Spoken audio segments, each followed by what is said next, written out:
Well, hello everybody. My name is La Vida Virtual, and we are back with the Great Ace Attorney Adventures. We're in case 4. This should be the final episode of this case, which means we're nearing the end of the game. We're getting there. Of course, there's still a second game, and I'm assuming this final day is going to be quite long. So let's get right into it. The Adventure of the Clouded Kokoro. Oh, yeah, baby. Let's do it. See if my poor voice can handle it. I have considered the defense counsel's request for further summation examination of the jury, and I have determined that the court must uphold the defense's judicial right to this procedure. So, counsel, you will now proceed with your second summation examination. I presume the jury is ready, Mr. Foreman? We are, my lord. Very good. In that case, I must ask each of you now to state clearly and concisely for the court the grounds on which you find the defendant guilty of this crime. Wow, ho, ho, ho, ho, ho. All right, the juror's contention. The accused left behind evidence at the scene, didn't he? Those 3 books of his. If there was some novel alternative explanation about how the victim was stabbed, I might reconsider. Even if the woman throwing books, it can't be related to the crime if the window is closed, can it? Dearie me, it was only a little book, hardly life-threatening, even with a directive. Look, I just want to get this over with. If I don't bring up Simone Pay tonight, I'll be in a tiny bit of trouble. Oh, come to think of it, we had a fire at home a while ago. It gave me the sneezes. Yes, considerably more tangible argument from all members of the jury this time around, it seems. With not a notable exception, of course. My learned student friend was unable to find fault in the previous witness testimony. So the court must accept the fact it was indeed the accused as seen fleeing from the scene. And moreover... Oh, Hadouken! They call me Vamps from Vampire Stalker. Whoa! No one else was even seen at the scene to commit the crime. Well, if the eye of the witnesses are correct, it would seem as if the conclusion is somewhat set in stone. I fail to see how it can be argued any other way. That means, I'm afraid, that during the summation examination, it's essential that you establish some other tangible explanation for the facts. But how? What would even constitute a tangible explanation here? Isn't it obvious? Who stabbed the woman and how? These 2 details are all you need to provide. Simply give us a name and a method by which the attack was conducted. And there I was thinking it might be hard. But Mr. Naruhodo, you have to do it. Otherwise, this really will be where the trial ends. No pressure then. That's quite enough preamble. Proceed with the summation examination all across the nation. I need an explanation, s'il vous plaît. That means please in French, baby. I presume you are prepared, counsel? Oh yes, my lord. All right, Renosuke, focus your mind. Hadouken! Clearly, the key to the summation examination is going to be juror number 4, the maid. Or should I say, Miss Gyarados. We have a book that disappeared from the Gyarados house on the evening of the incident. And the 4th book found in the victim's hand. There must be a way to link the 2. Yes, that's what we have to find. Using every technique I've learned in the short career so far, whatever it takes. Don't forget to keep an eye on Miss Gyarados and see how she reacts, even to things other people say. Well, that's a hint, huh? Alright, so we need to press some peeps then. Jury examination. The defense's rebuttal. Okay, so what do we want to do here? The one sketchy one I think was number 6. That seems like the most sketchy of all of them. Honestly, what is he even saying, you know? Come to think of it, we had a fire at home a while ago. It gave me the sneezes. I mean, really, like, what do I do here? I'm pressing. I want to learn more about you. And we better save as well. Yo, this music, though? Bum, bum, bum, bum, bum. So good. Okay. Let's press him. Hold it! Does that have anything to do with your decision about the defendant's culpability in this case? Sorry, what's that? Oh, you'll have to speak up, lad. Could you tell us more about that fire? It was last winter my grandchildren baked me a lovely cake on my birthday. I had 75 candles put on top. It did. What a sight to behold it was. You put candles on a cake? Was it some kind of devil worship? Oh, of course not. It was an angel cake to celebrate my birthday, obviously. It seems that's a common custom here in Great Britain, Mr. Naruhodo. Anyway, I mustered all my puff to blow them out. Only, the last time I puffed that much was in college, you know. Puff, puff, wee, puff, puff, pass, you know. Do the kids still stay puff, puff, pass? Only I must have blown out wrong somehow. The flames didn't go out, but the candles went flying all over the room. Oh, the furniture caught and everything went up. The whole place was filled with smoke. Definitely sounds like devil worship to me. And by sneezes, I presume you mean a cold, but how did you catch a cold from a fire? Well, I had a fiasco it was. The grandchildren, bless them, threw water all over me as they tried to put out the flames. And then, because the whole room had filled up with smoke, of course, we had to open up all the windows to clear it. The windows? It was a chilly fire, you see? Hey, game. Good to see you again, buddy. The biting winter. The biting winter rushed over me like the devil dancing in my grave, it did. I caught a terrible cold from it. It put me in the hospital for a while. I won't forget my birthday in a hurry. I knew it was devil worship all along. But something about this old man's story is playing on my mind for some reason. Opened up a window. She opened up a window to clear the smoke. I was in the bed for too long today. Don't worry about it. Don't worry about it. I played... What did we play? Some Guilty Gear Strive online against the randoms. I got to Celestial and got kicked out, but it was still fun. And then... before that we played not Darkstalkers. What? Darksiders. I'm thinking about Morgan in my dreams, baby. Welcome to Celestial, now leave. Yeah. But I did get a win, so that was kind of cool. Better than nothing. Better than getting swept. Yeah, it's so hard, dude. You have to win 5 out of 6. It's so brutal. And the people up there are freaking pros, man. Okay. As well as how he or she could have done it. Yes, but once again, the juror statements are full of personal prejudice. A lot of them seem convinced they're right, even if face the logical arguments of the contrary. I think you're going to need to pit them against each other to force them to accept an alternative explanation. Yeah. I don't necessarily need to find contradictions between their assertions, just a constant connection that might do the trick. Alright, I'll see what I can do. If anything stands out, I'll go for a strike. Yeah, I think I know what to do with juror number 6 here. Somebody was talking about they didn't know how the thing could get open. Not you. No. It was you. It was you. I'm sure of it. Let's pit you against you. Objection! I think this might work. We'll see. I don't know. These two jurors' statements clearly contradict one another.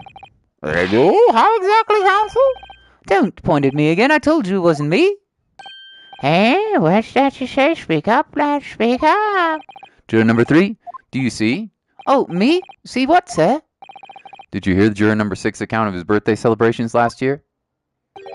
It seems, despite being a Londoner, he once opened his windows in the middle of winter. Well, yes, of course, because it was an emergency. I mean, obviously, if the room was filled with smoke from a fire, you'd be mad not to open the... Oh.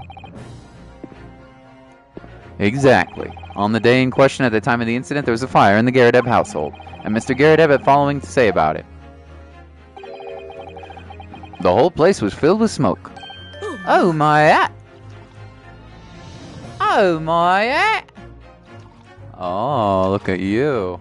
Are you sipping tea over there? Uh-oh, she gonna get crunked. Oh, we gotta pursue you. Excuse me. Excuse me.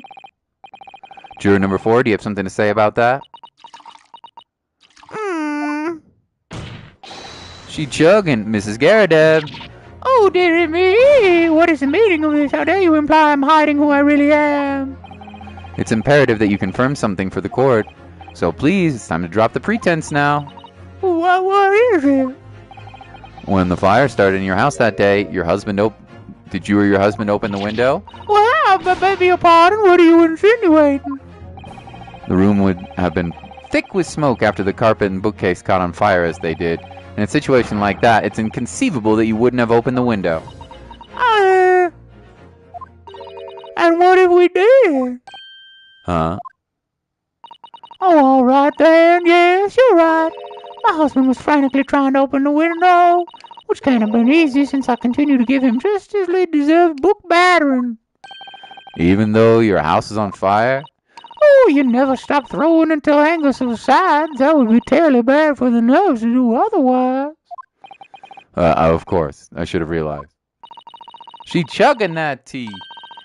That's a significant step forward, Mr. Naruhodo. You managed to establish the window was open. We simply must add that to Miss Gyarados' formal statement.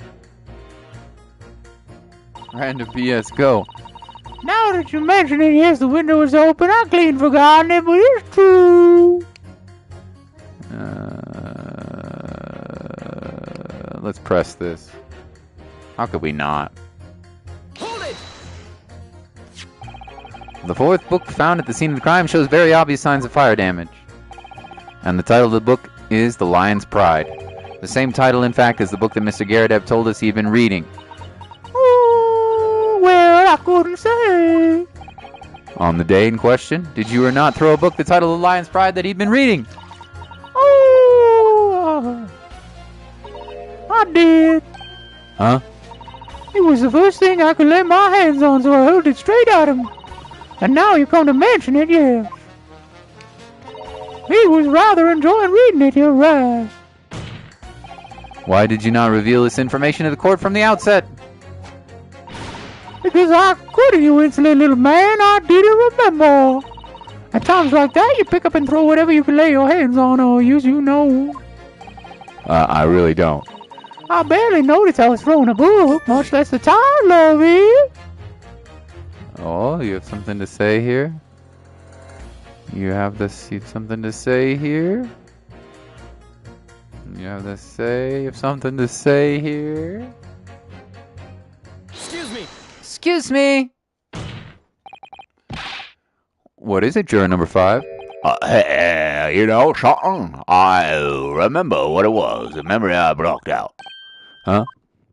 It was listening to what this granny was saying. Brought it all flooding back. Who are you calling Granny, you cheeky devil? I'm Mrs. Gyarados, the maid, I'll have you know. The man doesn't even flinch. Please tell me that's not because he's so used to being hit all the time. It was about 2 weeks ago now. I just got back home after work. I put my hand in my pocket for the wages I earned that day, and I nearly died. There was a hole. Every last penny had dropped out. Oh dear, what a disaster. You haven't heard the half of it, boy. Oh? The wife was cutting up some chicken at the time. I couldn't hardly get the words out, but I told her straight. I've lost the day's wages, love. Next thing I knew, the blade was whistling past my ear, stuck into the wall next to me. It did about an inch deep. No words, just terror. I could smell it then, you know, the god-awful stench of the Thames. I was sure I was going to end up face down in the muddy banks that night, I can tell you. Now, that's a real disaster, isn't it? I'll never use that word lightly again. Anyway, the point I'm trying to make is this. When women lose their rag, they'll throw anything at you. Knives, hatchets, hammers, you name it. Mr. Naruhodo, you mustn't think that all women are so short-tempered and unrefined. No, I wasn't thinking that. Throwing household objects at people is, well, it's so uncivilized. At least attack with honor using a bow or the like, or Susato takedown! Kaya! What? Attack? Who are you going to attack? Never mind. Anyway, this man's words could be rather significant, I think. Alright, let's come back to the bow and arrow thing later if I dare.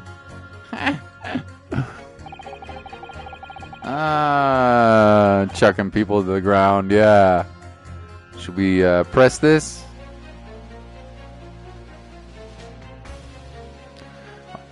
A woman in a rage will hurl almost anything at you. This really brought that home to me. I'm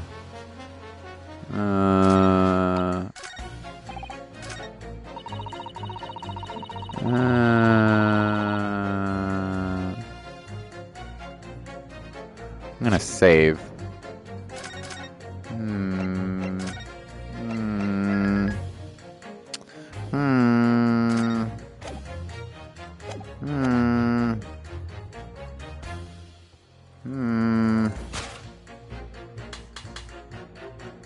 Objection!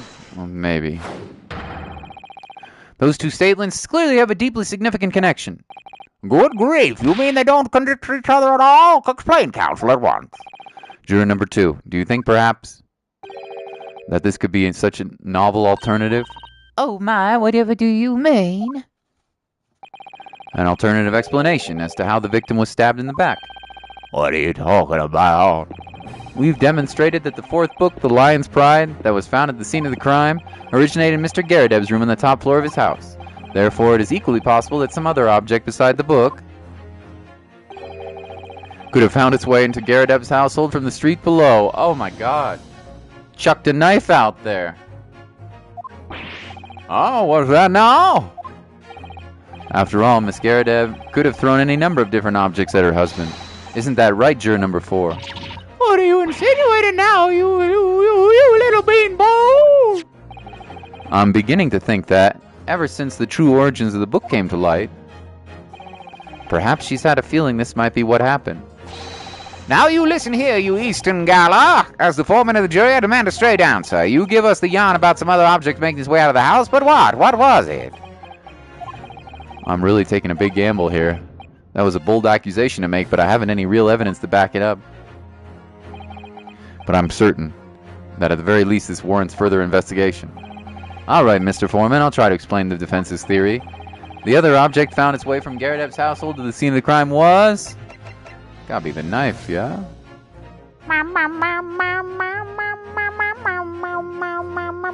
Take that! Take that! Juror number 4, Miss Gyarados. What? What now? I must apologize in advance for this. But I need you to confirm something else for the court. This knife. Have you ever seen this knife before?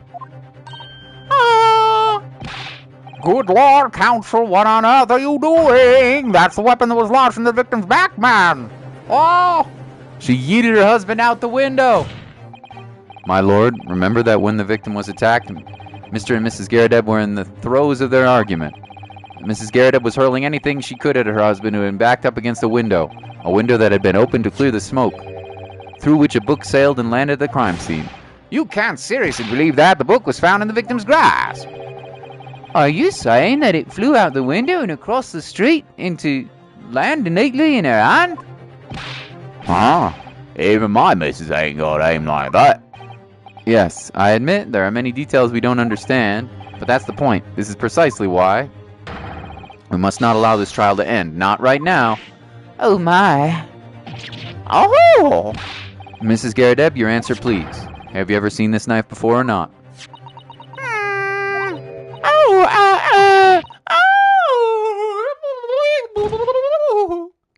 She has. My lord. I wish to change my decision. I'm a woman of my word after all. Thank you, madam. Yes, I agree. I certainly didn't see this coming, but I just don't think it would be right for this trial to come to an end with so many unanswered questions. Mr. Foreman? I have to agree. Not that I think the granny did it, mind. Yes, you know what? I'm not quite happy about this at the moment either. All together now, ladies and gents. 1, 2, 3, Hadouken! The scales of justice. We did it? Oh, congratulations, Mr. Naruhodo. So, as a result of the defense's summation examination, a number of the jurors' leanings have changed. 2 jurors called guilty against now 4 calling innocent. Accordingly, the opinion of this court is divided. And this trial will continue. Yeah, baby. Yeah, baby. Aha, you tell him. Now then, Lord Van Zeeks, how does this prosecution wish to proceed?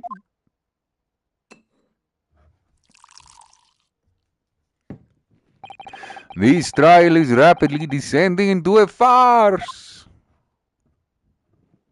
Sippy sippy. Nippy slippy. Like a court wine, the first few sips are bitter enough.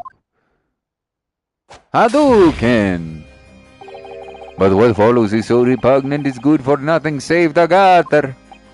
If I may, Lord Van Zeeks, the defense has just put forward a credible alternative explanation for what happened. Credible? Is that your conceded opinion, Mr. Foreman?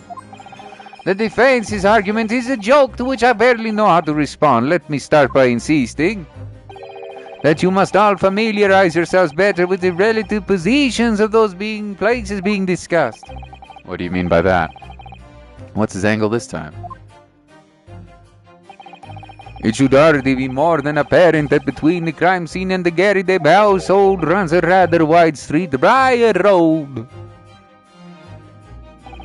Which means the distance from the Gyarados house to the scene in some years 15 yards. Let me see. 15 yards. That's around 14 meters. Oh, that's a little farther than I imagined. And as you ladies and gentlemen, the jury rightly noted as having potential significance, the fourth book was found in the victim's clutches. In other words, the smoldering book wantonly hurled by the lady of the house traveled some 15 yards to land on the opposite side of the road, neatly between the collapsed victim's fingers and thumb. It is all your final conclusion, my learned and deluded friend? Well... And did the jackknife follow a near-identical trajectory to plunge in the middle of the victim bag? This fantasy is somewhat stretching the notion of having a bad day for the victim, I think. Even those pathetic serialized detective stories have more believable plot. Oh, there's nothing I can say to that. That prosecutor loves the sound of his own voice. Miss Susato? Serialized detective stories are pathetic, are they? How dare he? Maybe let's pick our battles here. My lord, might I be allowed to speak? As judicial assistant, you may speak for the defense. Yes, go ahead. The prosecution may consider the idea of fantasy, but what the defense has postulated was believable enough to persuade the jury to change its leaning. And as such, the court has a duty to explore this alternative explanation as thoroughly as possible. To that end, juror number 4, Miss Joan Gyarados must be called to testify and submit to cross-examination. Saints alive! A cross-examination of a juror? Oh, it's inconceivable. Order! Well, this is highly irregular. It is unprecedented for a member of the jury to be summoned to witness stand.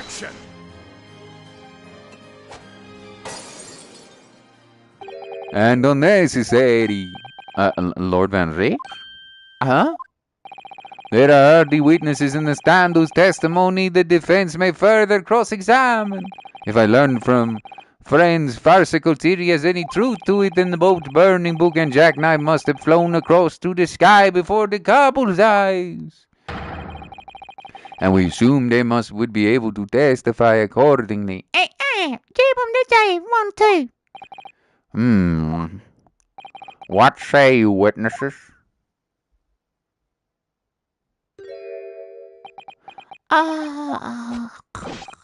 Yes, sir.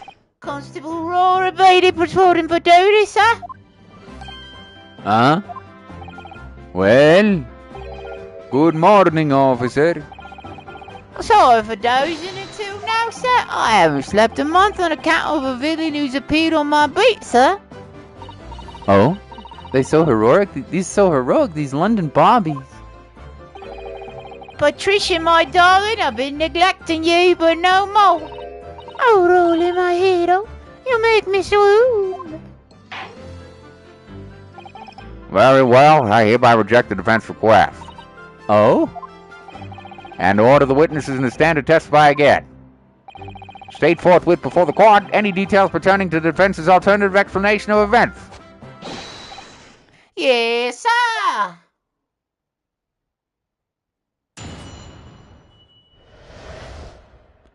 Constable Beatty's report. Report. This case has nothing to do with Mr. and Mrs. Gyarados, believe me. A London Bobby is good for his word. You see, sir, the windows on the top floor of the Gyarados house are top-hinged casement. Obviously, anything had been thrown out of the window would have been seen it. I did leave the scene to go fetch for help, and my trusty Rolly was there to make sure nothing was disturbed. Yeah, he was asleep.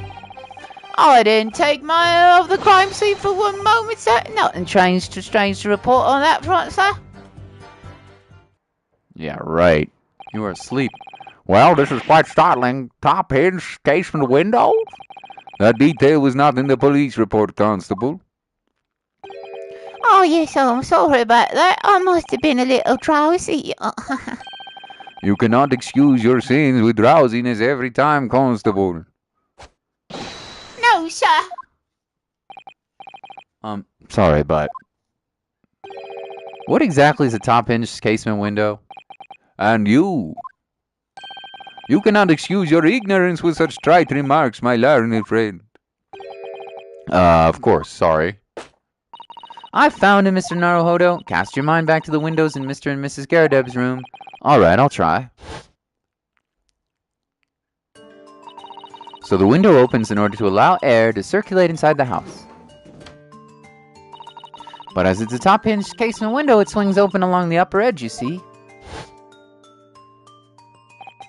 I'm glad you've rectified your ignorance. A casement window's most predominant feature is its stay, a metal bar which prevents the window from being opened beyond a certain amount. It prevents it opening? This is all news to me. Absolutely correct, sir. In other words, if a book or a knife would have been thrown through the open window, it would have clattered along the pane and fallen straight into the pavement below. No. You see the problem then? Good, your education in windows is complete. Now you will be my window bitch, yes! There is never any possibility of either book or knife traveling 15 yards over the road. That is you unless the window pane has been shattered or something we've discounted already. That can't be! Did you see that, Rolly? The young Japanese man just collapsed in agony. Oh, yes, my darling. I saw it. I saw how he crumbled before me. Oh, Rolly, you're so strong. How is it this is happening? I haven't even started the cross-examination yet. My argument's already been destroyed. Counsel, if you drag yourself upright again, the court awaits your cross-examination. Time to roast everyone in the court. My lord. Oh, good. Another desperate situation. Uh-oh. Cross-examination. I'm not really sure about this. We may have to press some stuff.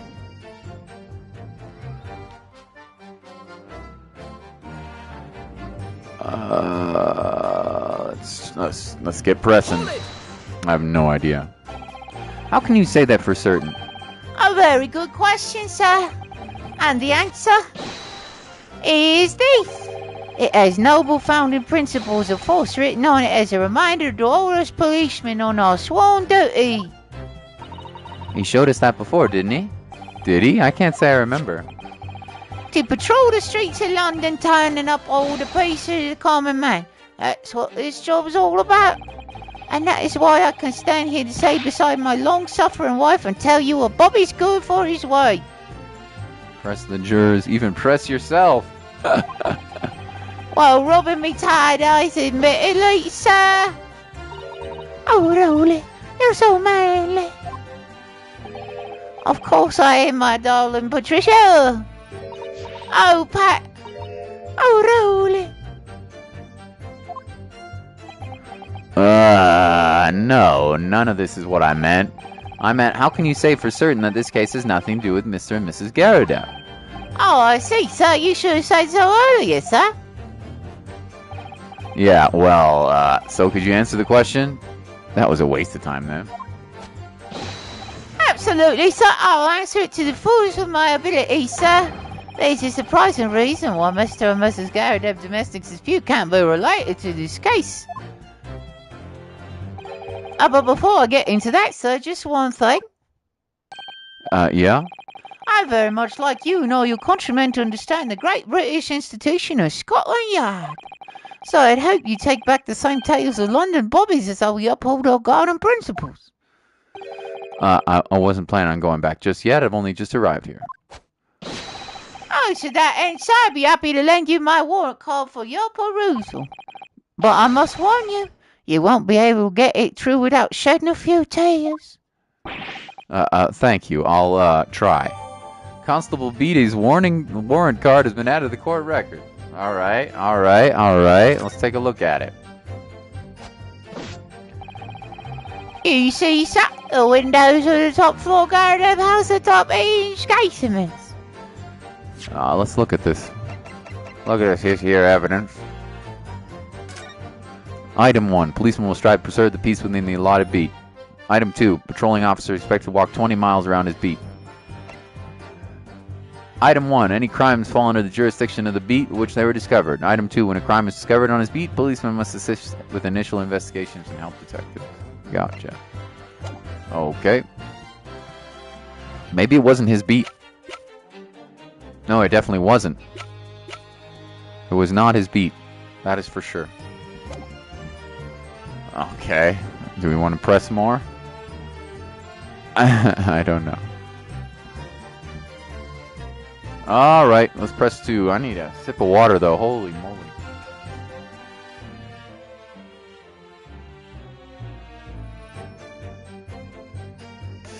Press 2. Hold it! By which you mean they don't open fully, is that correct? Yes, sir. They just allow a bit of air through the house, you see, so they're restricted as how much they open. And therefore anything thrown out of the window from the inside of the room would simply strike the pane and fall into the street directly below. For clarity, allow me to mark on the map. Here is the location where objects would have fallen. Yes. Directly opposite the scene of the crime on the other side of the rather wide road. Would it have been so hard for somebody to mention this top-hinge casement thing before? Well, I have another question for you, Constable. And what would that be, sir? How do you even know? Why would you have any idea what sort of windows Mr. and Mrs. Gyarados' house is furnished with? Well, sir, that's very simple. You see, I helped them with the investigation yesterday. You did? Why? It's not in your beat. You shouldn't have had to help them with the investigation yesterday. Excuse me! Excuse me? Do you have something to add, Mrs. Beatty? Sorry. You look, well, delighted. Is there some particular reason for that? Oh, I was just remembering, that's all. We really were so lucky. Luckily? Why do you mean?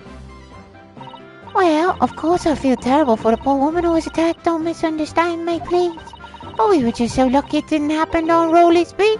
It was so close, you see. Oh, I hadn't realized. Oh yes, that's Street Briar Road. That's the boundary between Rolly's beat and the next one. Isn't that right, my love? Ah. Constable Beatty! Yes, that's right. That's the reason I was helping out with interviewing the occupants of the Gyarados household yesterday. The house is on my beat, you see, sir. That really is cutting it close then. Constable, I wonder if you could clarify something. If the Gyarados household is on your beat, does that mean the pavement next to it is as well? Outside Mr. Gyarados' house? Yes, ma'am. That pavement on that side of the road is part of my beat. I see. I was unaware of that. Just think, if the woman had been attacked just on the other side of Briar Road, we would have never been able to go for that meal to celebrate our wedding anniversary. But that's the life of a Bobby after all. Extraordinary people are Bobbies, tirelessly working for the benefit of all Londoners. Do you know what I think? I think it was the good Lord's way of rewarding my Rolly for all his hard work. Don't you think so, my darling? That must be it, Pat, my love. They must have murdered, the good Lord must have had somebody murdered on the other side of the street, just so that we could have had our anniversary dinner, baby. That must be it. Oh. Even, perhaps, I think we should have had that information officially on record. Leave it to me, Mr. Naruhodo. I'll take care of it immediately. Case file's information has been updated. Court record. The racist to the Nipponese. Yeah, they are full of racists here. And now I think it's my turn. Obviously, if anything had been thrown out the window, we would have seen it.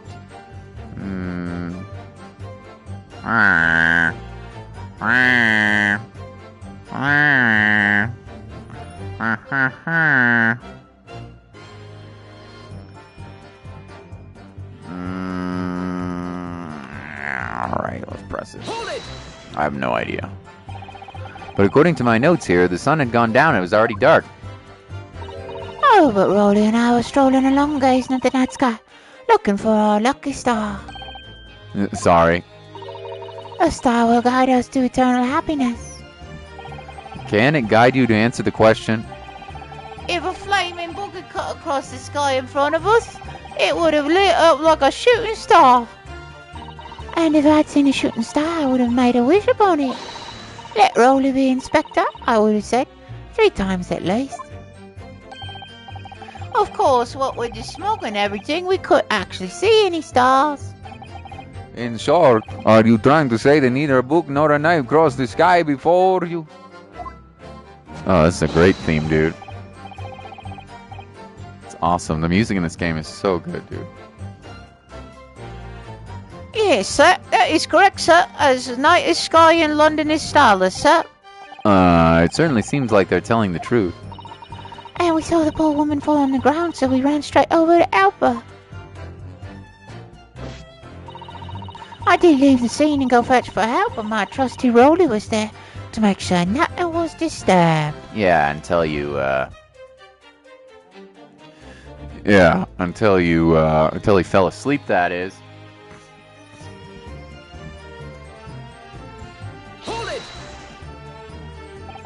Yes, you said that you went to a nearby police box to fetch another officer, is that right? That's right, yes. If I had been on Rolly's beat, I would have known exactly where I was going, of course. Don't feel bad, my love. You can't be expected to know the location of every police box on every beat. So Rolly told me the way, only I sort of got a little lost on the way. Patricia, my darling, that's why I love you. Your terrible sense of direction is bewitching to me. Oh, Pat. Oh, Rolly. Make a baby with me.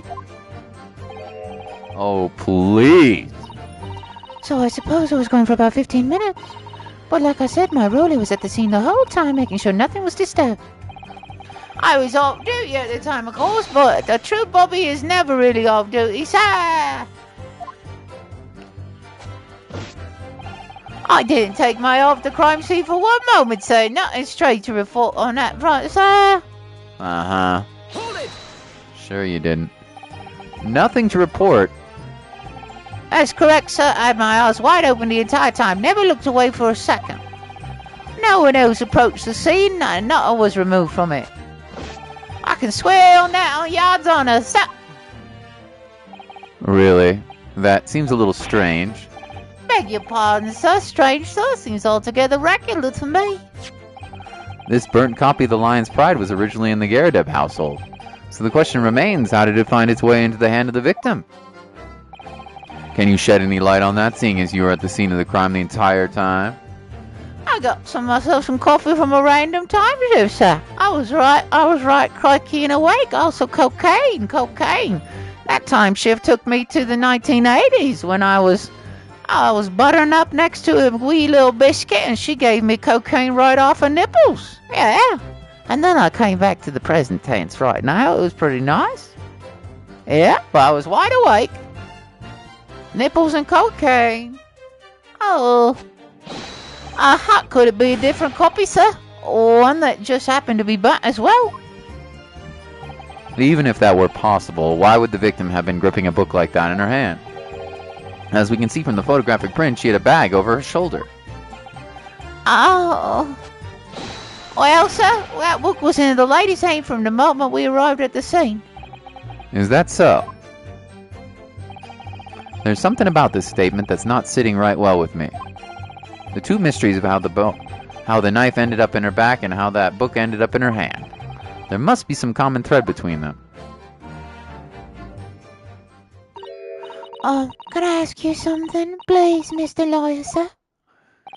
Oh, yeah, of course. What is it? You're doubting us, aren't you? I can tell. Oh, what? I wasn't really. I mean, what's she doing? Please, just because I'm a woman doesn't make it any testimony less valuable. You might just see me as the wife of a policeman, but I'm a woman of my word, so I am. I really don't remember ever suggesting that I doubted you. No excuses, I don't want to hear it. My voice will be heard. My lord, you will let me speak, won't you? Yes, Mrs. Beatty, I will allow you to supplement your testimony if you so desire. Sometimes the path of least resistance is the sage one. That was a very loud mutter. I heard that. The Japanese man thinks the police word counts for nothing, does he? Well, watch out, sir. I might let you get away with something like that, but my Rolly won't. Duly noted, Mrs. Beatty. Please, I humbly ask you to continue. What could she possibly have about to say, I wonder? She's gonna give us a clue again. I know what I saw. My eyes would never let me down. My sense of direction is a little off sometimes, though.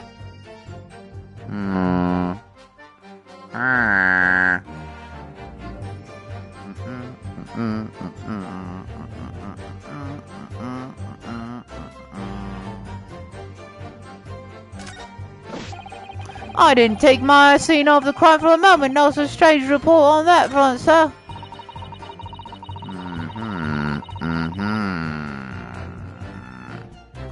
Press. Hold it! Mrs. Beatty, no one is questioning what you've told us.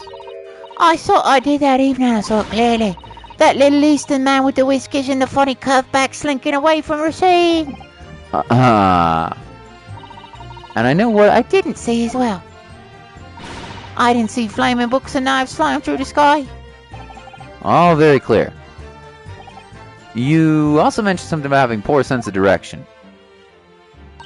Oh, yes, well, that's a little embarrassing, really. I'm always ending up at the wrong place when I made arrangements to meet Rolly. He gets ever so cross. Oh, really? Excuse me! Excuse me. Constable Beatty, is there a problem? No, sir, no problem, sir. Did your wife's remark just now bring something to mind, perhaps? Oh, well, in a way, so yes, sir. I was just remembering that the same thing happened that evening is all. Huh? You mean Mrs. Beatty lost her way on the night of the incident? Well, you see, I sent her off to find a police box in the next beat over to mine. But she was gone a fair longer than what I was expecting. I thought she'd be back inside 10 minutes, but my darling was gone a good 15. Oh, Rolly, you're such a tease. But the reason I was gone along because of the banquet, Seeley. The banquet? Sorry, what banquet are we talking about? Oh, it was a present for a wedding anniversary. Rolly's so romantic. He saved up for it with farthings and half pennies he found in the gutter when doing his rounds. Yes, how romantic. I've forgotten all about it until just now, had you, my darling? Yes. But that was just between us. not talking about it to everyone else, darling. You have to promise. Really? Oh. What was that all about? Constable Beatty looked very obviously troubled during that exchange. I'm afraid I can't offer any useful insight, Mr. Naruhodo. But I'm quite sure of one thing. We have to ask Miss Beatty about the banquet. Miss Beatty, the banquet you just mentioned? I'd like you to add detail about it to your testimony, please. Oh, really? Yes, I'd love to.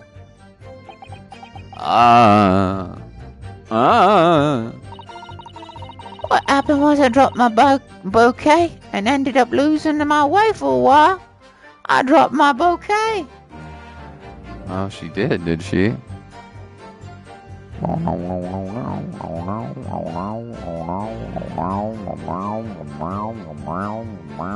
Okay, and your bouquet? Hold it! You mean you dropped the bouquet at the scene of the crime? Yes, that's right. I was so upset when we ran over and saw it was the woman with a knife in her back. I was so shocked I dropped the bouquet Roller gave me. Surely the bouquet was one of the greatest bouquet in all time? Okay. I was in the dark spot where the streetlights weren't casting any light, so I didn't notice at first. And then? You went to the police box to report to the policeman whose beat it was on. Yes, and I came back to the scene together with the other constable, you see. That's when I spotted my bouquet again. But the funny thing when I went to pick it up, it was nowhere near the victim's body at all. In any case, you need reminding, Miss Beatty, the victim is not deceased. I was all flustered for a moment before I heard a voice calling me from the other side of the road. Your husband, presumably? That's right, silly me. I'd gone over to the wrong side of the street. Although I'm going to blame the bouquet this time. I can't think how it got there, really, I can't. So the bouquet somehow moved from one side of Briar Road to the opposite? Ah, curious indeed. Isn't it? But that's the worst of it. I forgot to pick the bouquet up again when we left the scene. That beautiful rose Rolly bought me with the change from the gutter he spent so long collecting. By bouquet, do you perhaps mean this solitary rose? Oh, yes, that's it.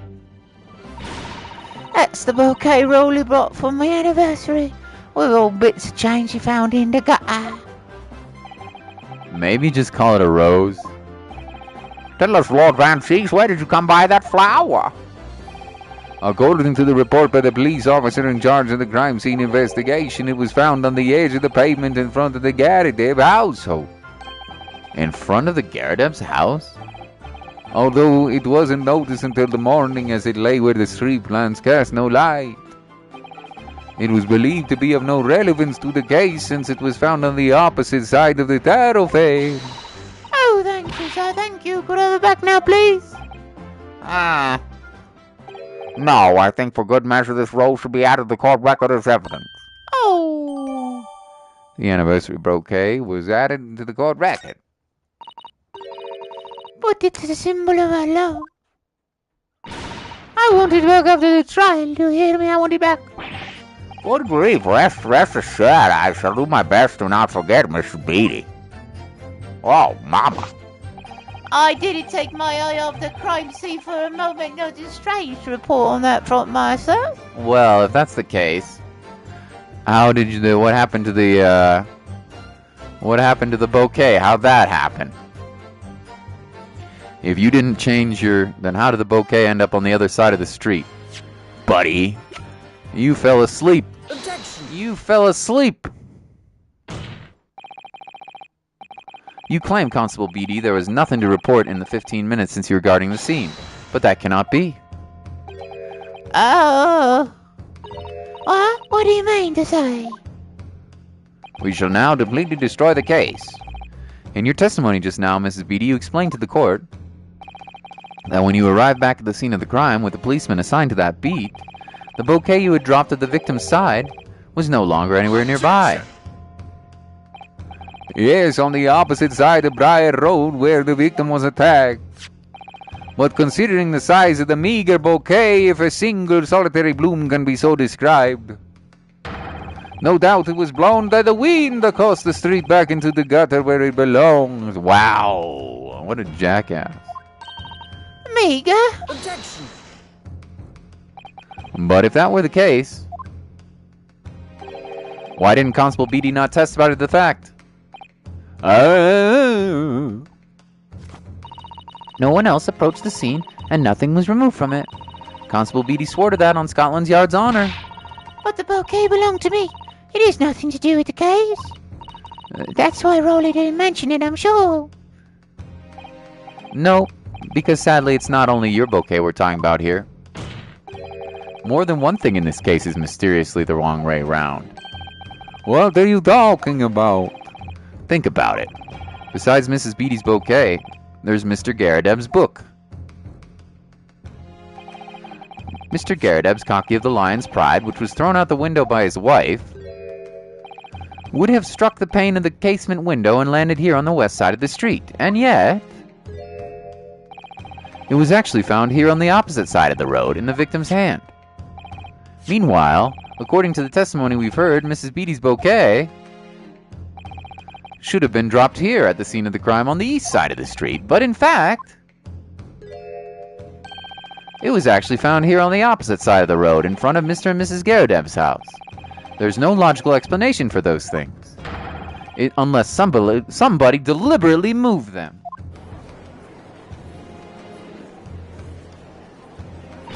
Oh, what are you trying to say? Were you talking? It sounds like you think my Rolly's done something wrong. Don't you listen to a word that scrawny lawyer says. Withering on about books and bouquets. Why should we care? It's nitpicking, that's what it is. Oh good, Mrs. Gyarados, come around. You might call it nitpicking, Mrs. Gyarados, but deliberately meddling with the scene of a crime is a criminal offense. It's called, tampering, Mr. Naruhodo. Oh. But the person responsible for this tampering cannot admit to it for a very subtle but compelling reason. Objection! Oh, it was because it was on his beat. He moved it to the other side. He did. He swapped it. He swapped it so he wouldn't have to get off his beat. He did do it. Rolly did it. Tampering, you barely heard the term before. Tell us, my learned friend. Who would possibly have had cause to carry such an elaborate deception? It was Rolly, of course. Yes, there is someone who tampered with the crime of the scene that evening. Although the evidence, all the testimony points to that one particular person. Counsel, I must demand you substantiate this conjecture. Who are you saying is responsible for tampering the scene of the crime? It was Susato Mikotoba. I know it was. No, it's Rolly. It's Rolly Beatty, that's me. Take that! Obviously, there's one person it could have been. Constable Rolly Beatty, it was you. What? A policeman? A member of Scotland Yard? Oh, nonsense. My Rolly would never do something like that. There's no straighter than my husband. No, Bobby works more tirelessly for the people of London. Mrs. Beatty, you said in your testimony that your husband asked you to go to a nearby police box to fetch the officer on duty. The 15 minutes you were absent from the scene of the crime is the only opportunity anyone had to tamper with it. You're making it up. It's all nonsense. It's all lies. What about the Japanese man with the whiskers? I bet it was him. He did it. If that was true, Constable Beatty would have seen him do it. Oh. And forgive me for pointing it out, but when you dropped your bouquet, Mrs. Beatty, it was after the defendant had fled the scene. Oh, well. Objection! First you make accusations about the landlord and his wife, now you incriminate a policeman as well. But your accusations lack one very important thing. You claim the crime scene was tampered with. But there is only one reason anyone would commit such a reckless crime: to hide something. That's right, he's right. But my husband and I just happened to be there. That's all. So why would we have anything to hide? It doesn't make sense. You've offered no motive for this alleged tampering. Okay, so they were actually on the other side, and the knife did fall from the window when it was thrown. It was. The motive is he didn't want to skip his anniversary dinner. Duh. And until you do, your accusations are nothing but empty threats. Constable Beatty has a very good reason for wanting to tamper with the scene of the crime. That's the key to this entire affair. Mr. Naruhodo, have you managed to solve the mystery? Counsel, have you made a very serious accusation against the London police officer? If you are mistaken, I need not point out that your reputation as a lawyer will be irrevocably damaged. With that stock warning in mind, you will now explain to the court the motive for this alleged tampering. Yes, my lord. Deep breaths, Vita. We can do it. Constable Beatty's motive for tampering with the crime scene was to hide where the victim fell.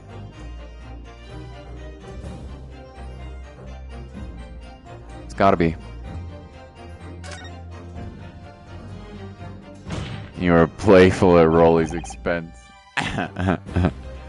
Where the victim fell to the ground. That is what the Bobby had tried to cover up at all costs. What? Where the victim fell, you mean where she was attacked?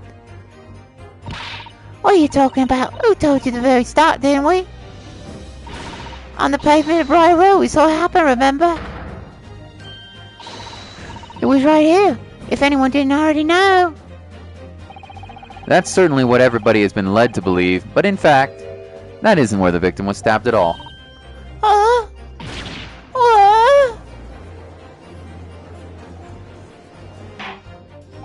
I'm beginning to wonder where this tumultuous trial will end, counsel. If that's your assertion, then the court is dying to know, my Nipponese friend. Where are you proposing that the crime actually took place that evening? Like here? On the other sidewalk? Probably. Take that! Take that! But that's On the opposite side of the road. I don't understand. On the evening in question, Mr. Garadev's book fell directly down from the open window above, and your bouquet, Miss Beatty, never moved at all. What did move? The scene of the whole crime itself. good gracious! Great balls of fire! Objection! Perhaps you haven't been listening to the ample testimony the court has heard. But these witnesses both saw the moment the attack took place. That's right, I saw it with my own eyes. It was 5 o'clock in the evening and already dark. There was the typical London fog around. When you saw the incident unfold and ran to the victim's aid, was that actually the west side of the Briar Road? No, that's not true. It can't be. Constable Beatty then arranged for you to be absent for a while by sending you for help. And during the 15 minutes you were away, he transplanted the crime scene. He moved all the things shown in the print. The victim herself, the 4 books. He moved everything, in fact, to the pavement on the east side of Briar Road. Extraordinary! But the constable overlooked one thing. What did he overlook? The bouquet, I presume. Exactly. The prosecution told the court just a few minutes ago about the discovery of the rose bouquet. Lord Van Zeek said it wasn't noticed until the morning where it lay. On the street lamps that cast no light. Did you like my Susato Lord Van Zeek's impression? No, it was terrible. But yes, it couldn't have been seen in the dark, obviously. Which is why it was the bouquet. It was found in its original position on the pavement on the west side of Briar Road. Oh! And that is the defense's theory about how this really happened that evening. How do you respond? Constable Rolly Beatty. Oh!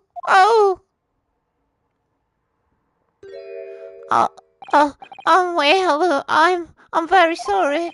I didn't mean to nod off again, but I haven't slept properly in a month. Did I miss anything important?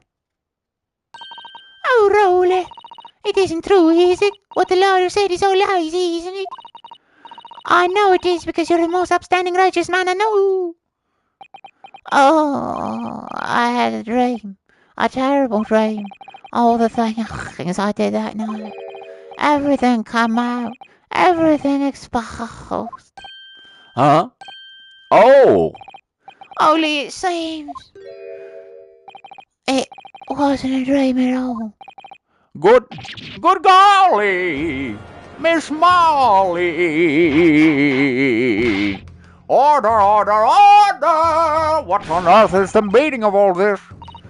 Oh, Rolly, why did you do something like this? Moving a corpse is a criminal offense, isn't it?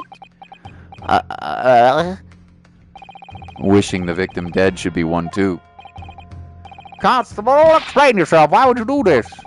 As a respected member of Scotland Yard, your duty is to protect the good people of London Town. Oh, I can't say, sir. What? I really am ever so sorry about all this. For damaging the Yard's reputation, for everything. It's because he wanted to go on the anniversary because it wasn't on his beat. Come on, we already know. I have a possible explanation. Hey? For why, on that particular evening, Constable Beatty felt compelled to move the scene of the crime. I can think of one reason. What? How could you possibly know? You are a dim-witted Japanese. How could you? You freaking racist Van Zeeks, go back to your coffin. I knew it. I knew it was gonna be racist. I knew it. Bro, I called it. You, a foreigner presuming to understand the mind of a Scotland Yard policeman. And yet, Lord Van Zeeks, it is this foreigner who has uncovered the startling truth in the matter thus far. Oh! I believe it would be beneficial to the court to hear this extraordinary young lawyer's theory and for you to shut your trap. Okay? Counsel for the defense, if you please. Yes, my lord? Now then, I think you'd better show us some evidence. At once, my lord. England, Japan. Makes no difference where you come from. Human emotions are the same. And I think I have a fairly good idea of the feelings behind this man's actions. What gives you the motive for Constable Beatty's unthinkable actions? His card. His warrant card, I believe. Which has the rules about jurisdictions for the crime. Gotta be, right? Take that! Actually, I think this game, thank God, at least so far, the one thing I will say about this game is I think it's a little bit easier, and I don't think it's a bad thing either, honestly. Phoenix Wright Ace Attorney, by the time you're on the last couple of cases, they'll give you like 50 pieces of evidence. It's really hard, man. It's legit hard. You know, I think anyway, but this has been, I think, a bit easier, which nothing wrong with that. Honestly, I'm okay with it. I'm not even joking about the 50 pieces of evidence anyway. I realize that I'm a foreigner in this land, and yet I've only just arrived from Japan. Which is why all the information about London's so-called bobbies is completely new to me. I've learnt that, though honorable, patrolling the beat is the most demanding work in the world, for example. Keeping the peace, looking after the citizens on his beat in all kinds of ways. There's no doubt that the young Bobby is charged with a great deal to do each day, certainly. But for Constable Beatty, the day in question was special. Special? How? On account of this bouquet. My lord? Oh, yes. It was our very first wedding anniversary. Oh, no. I know what's going on now, and now I am a big doo-doo head. I am stupid. I must come up with my counter-argument immediately. Constable Beatty had worked so hard to be able to afford that simple gift for his wife, and was so looking forward to taking her out for a celebratory meal. When he and Mrs. Beatty stumbled upon a crime along Briar Road. When he saw that shadowy figure through the fog collapse on the pavement ahead of them. What must have gone through the man's mind? But, sir, just on one particular day, I was looking forward to celebrating my wife's wedding anniversary. Miss Beatty puts up with a lot being married to a bobby like me. I wanted to show my dear wife how much I care. Oh. This is the warrant card that Constable Beatty offered to lend me earlier. Inside, among the rules for patrolling policemen, it says, when a crime is discovered on his beat, a policeman must assist with the initial investigations and help detectives. Aha! Constable Beatty? Is that or is that not the reason why you moved the whole scene of the crime that day? Oh, yes. Everything you said, it's alright. Oh, so that's it. It was all to do with the boundary of your beat.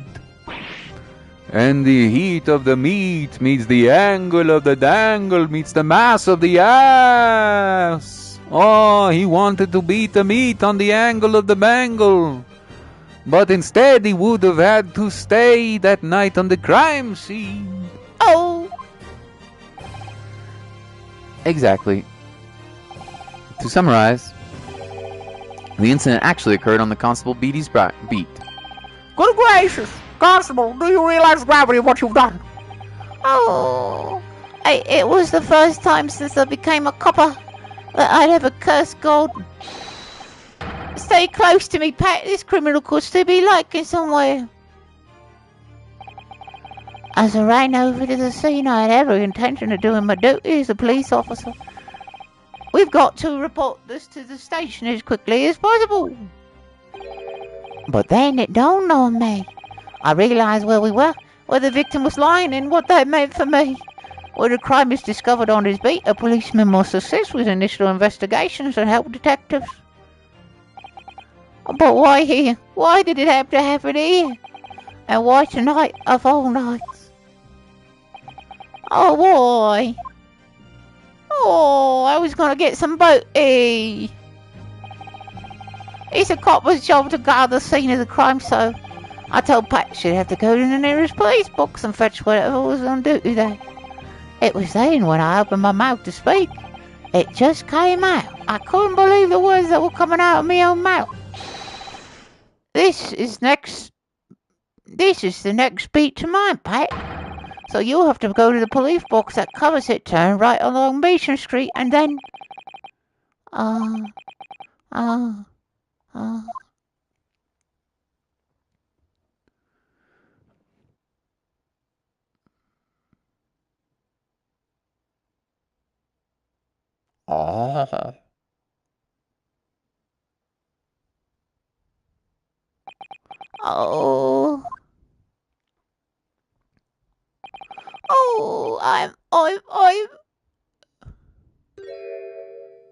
Oh, I'm sorry. I'm sorry. Oh, Constable. I just wanted, just that one night, to take me and Patricia out for dinner. Maybe have a little sexual favour, you know. Well, it was my anniversary after all. Oh, Rolly. Just that one night. Oh.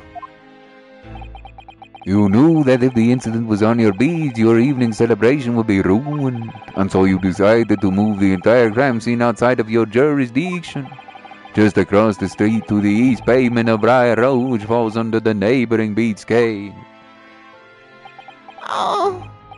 You see, I thought, well, I was sure the victim was that, you see. I beg your pardon? Oh, of course he did. Otherwise my Rolly would have never left the poor woman freezing cold pavement. I see a meeting now. Oh, but Gold got me back for Mercedes, didn't he? That's why I missed the rose I brought for Pat. Oh no, Rolly, that was my fault though. I should have never dropped it in such a dark place. I'm so sorry, Rolly. Oh. And can you tell us, Constable, how many books did you move from the scene one side of the road to the other in total? Four. It was, yeah, definitely four. 3 of them dropped by Mr. Matsumi in the 4th, being the one that fell from the window upstairs to the Gyarados household, of course. But what made you place that book in the victim's hand, when all the others were scattered so haphazardly around, I mean? Oh, well, sir, that's because that's how I found it. You found it? What do you mean? Oh. The book fell out. She bent over to pick it up. And then the knife came down and stabbed her in the back. That's how. When we first ran over to the scene, the victim was already holding the book. So when I moved everything, I made sure it was still in her hand. You're sure it was the book? The Lion's Pride? That the victim was holding? Talk about a killer book, yeah. Oh yes, sir. No doubt about it, sir. Huh, interesting. The fourth book's information has been updated to the court record. Oh, I thought it was an open and shut case at the time, you see. There were only 2 people at the scene, and Pat and me saw both happen. However, which way you look at it, it had to be the fellow who ran off who done it, I thought. I couldn't see the harm, really. I didn't think moving it over the road would make a jot of difference. I suppose this is it for me now. I've had it. Yeah, you'd be fired for that, for sure. My lord. Yes, Lord Van Zeeks. I believe that concludes the cross-examination of the witnesses. Huh? Constable, you may withdraw. Yes, sir. Mr. Prosecutor, sir. When we become a Maroli, what will happen to him? For now, you are free to go home. The police will contact you in due course. Please don't punish my husband. This is my fault. No, it wasn't. It's because I'm always moaning about him coming home late. Leave it now, Pat. Let's go home. I'm tired. All right then, my love. One last thing, Constable. Sir? Let this be a lesson to you. In a criminal investigation, every detail matters, however insignificant it may seem to you. Yes, sir. Carve that lesson in your mind. Be gone, thought, and never again make the mistake of tampering with the scene of a crime. Never again, you say, sir? You mean to say? Leave now. This trial is not yet over. Sir. Oh, he's got a heart. The vampire has a heart.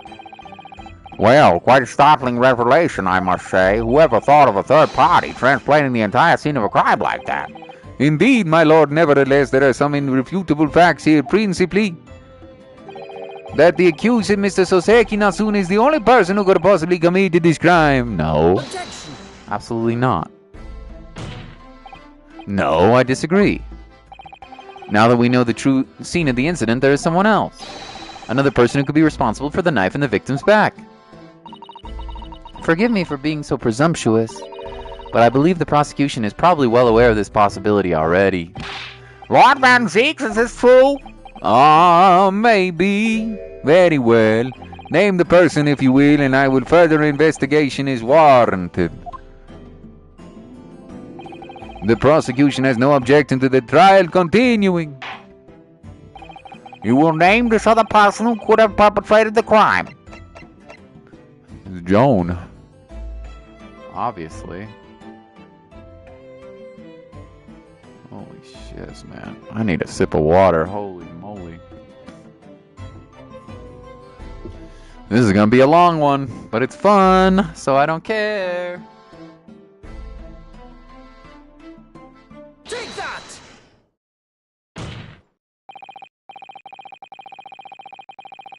The defense would once again like to request the cross-examination of a new witness, my lord. Once again? The same woman as before, yeah. My assistant made the same request earlier, in order to finally reveal the truth about this case. It's imperative that we cross-examine juror number 4, Mrs. Joan Gyarados.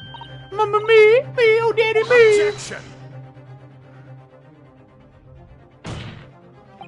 That request has already been denied. Yeah, because the evidence changed, but the situation is very different now.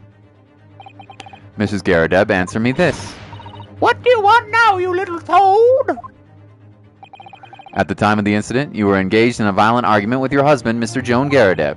In the course of the argument, A minor house fire was ignited, and to clear the smoke from the room, your husband opened a window that looks over Briar Road. Well, what of it? You threw this book at your husband when he was cornered with his back against the window. Upon striking the pane of the open-topped hinged casement window, the book plummeted directly down, finding its way to whatever we now know to be the true scene of the incident. Yes, and I said, what of it? During the argument, you were beside yourself with rage. As such, you threw not just books, but anything you could lay your hands on. Oh! So, let me ask you this one more time, Mrs. Gyarados. This knife, the one removed from the victim's back, have you really never laid eyes on it before? Bing, bing. I don't recall it. Seriously? Am I supposed to remember everything I picked up and threw at my husband? And anyway, the man over there is all that regalia said, and his members of the jury needn't testify, didn't he? Conveniently, yes. Objection. Oh, he wants you to testify now. No, I have no recollection of saying that at all. Juror number 4. Oh! Make no mistake, you jurors are not special in any way. You are not immune to the judicial process. If you know something about this knife, madam, let the truth come out. But it's just a common old garden knife. I could have come from anywhere. We have several like that at home. If one went missing, how would you expect me to know? What's that? Are you joking? What are you saying, please, Mr. Gyarados, Mrs. Gyarados? Oh. No, you listen to me. I refuse to believe it is all nonsense. I couldn't bear the thought of that I'd injured someone. Do you hear? I cannot bear it. Oh, the poor woman. So, yes, I want evidence. I want to see hard evidence if you're going to insist on this being my fault. You're going to have to prove you to me that I threw that knife is what you think. Come along now, chop chop. Do your worst, bitches. Mrs. Gyarados come to fight today, and I got 350 pounds of jive-ass smile coming right for you. My cheeks are like balloons that take punches, my boobas. Oh, I got tick-tied. Double, double, gobble, gobble up. Chop, chop, do your worst. I'm coming for you, bitch. Okay. Well, Mr. Naruhodo, she really wants to fight you. If I had evidence like that, believe me, I would have thrown it away at her already. Then take the stand, juror. Oh! The prosecution does not object to the defense's request to cross-examination this woman. Thank you, Lord Van Zeeks. I'm going to have to testify. Juror number 4, as I'm sure you will appreciate, having observed it with your own eyes today, witness testimony can lead to the most extraordinary truth being unearthed, truths of which the witnesses themselves may not even have been aware. Oh, dearie me. So I demand your full and unadulterated testimony, Mrs. Gyarados, and mark my words, in this court of law today, we shall exact the truth. Do you concur, counsel? Certainly, my lord. Oh, that's what I'm hoping for, my lord.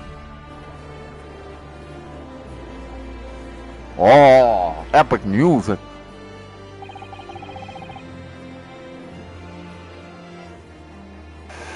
This is such a strange feeling. For the first time since arriving in this country, it actually feels real. I'm a real boy. I'm here in the Old Bailey, and I'm a lawyer. I'm a real boy.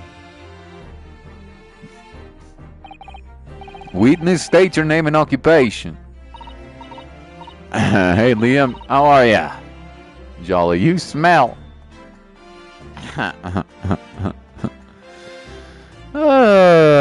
Nice to see you guys. Oh, yes, my name is Joan Gyarados, and I'm, I'm a juror and such like. It sounds like even she doesn't know if she's a housewife or a maid or what anymore. The court has decided your testimony is required in order to clarify matters in this case. There's only one class that you like? Anatomy? Thanks for the like, by the way, whoever that was. I appreciate it. Do you understand, madam? Yes, my lord. You will tell the court everything that took place in your household on the evening in question. Anatomy's so good. I like it too. I think anatomy's a fun class as well. It's a lot of studying though. You gotta learn. You have to memorize a lot, but it's pretty fun. And I warn you, do not attempt to hide the truth. Oh, dearie me. Chin up, Joni. Nothing to worry about now. Oh, I didn't know you were here, John. You dissect a pig in quarter 2? Pog. Wasn't only you in the room that day, old thing, was it? Rather think I have to testify as well, don't you? But what about your knee, dear? Don't you worry about that. Hardly notice it. I'm not the sort of chap to leave a comrade face disciplinary action alone. Oh, John. I presume you're Mr. John Gyarados? Yes, sir. Former second lieutenant on the 3rd Regiment of the 4th Northumberland Fusiliers, sir.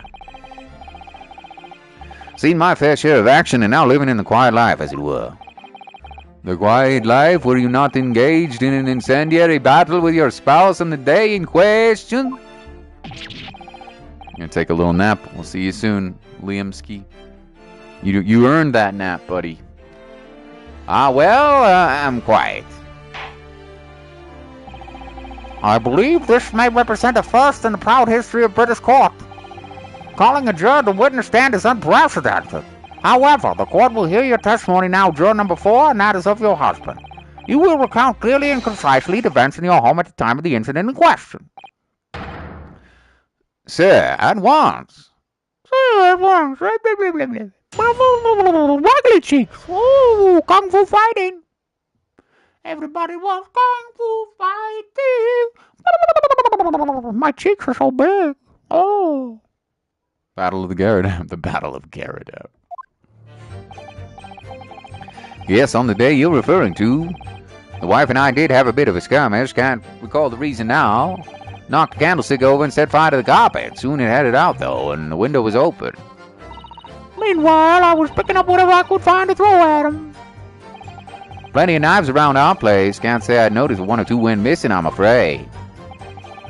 If that bally thing in the victim's back was really one of ours, you'll have a job of proving it, I think. Oh, we will. We will. Wow. Sounds as though it was quite the battlefield of your household that evening. Although an entirely one-sided assault, it seems. The enemy caught off on us on the hop, sir. Had no choice but to dig in and take defensive measures. To be honest, if the enemy had kept shelling us for another minute, we'd have been toast. Of course, a veteran such as myself is only too aware of every battlefield. You're just a gnat's whisker from death at any moment. Are we still talking about the marital quarrel here? Well, if she was chucking knives, I suppose it could have been death, yes. I must say I'm dubious that this testimony will shed any light on the origins of the jackknife. In combat, one's focus is narrow such that the surroundings are barely noticed. These witnesses may not be able to offer anything more than they have already testified. This may be a dead end. Van Zeeks may well be right. Well, whatever the chances. Thanks, Liam. Appreciate you, dude. We only have one last cross-examination to uncover the truth, Mr. Naruhodo. Yes, I'm afraid so. Very well, counsel. Begin the cross-examination.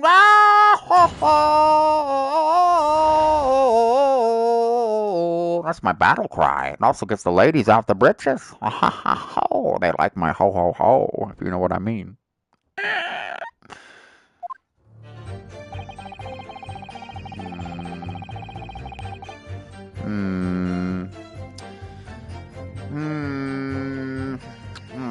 This seems fine. Yes, on the day you're referring to, the wife and I did have a bit of a skirmish. Can't recall the reason now. Well, I know why. Because she thought you were cheating on her.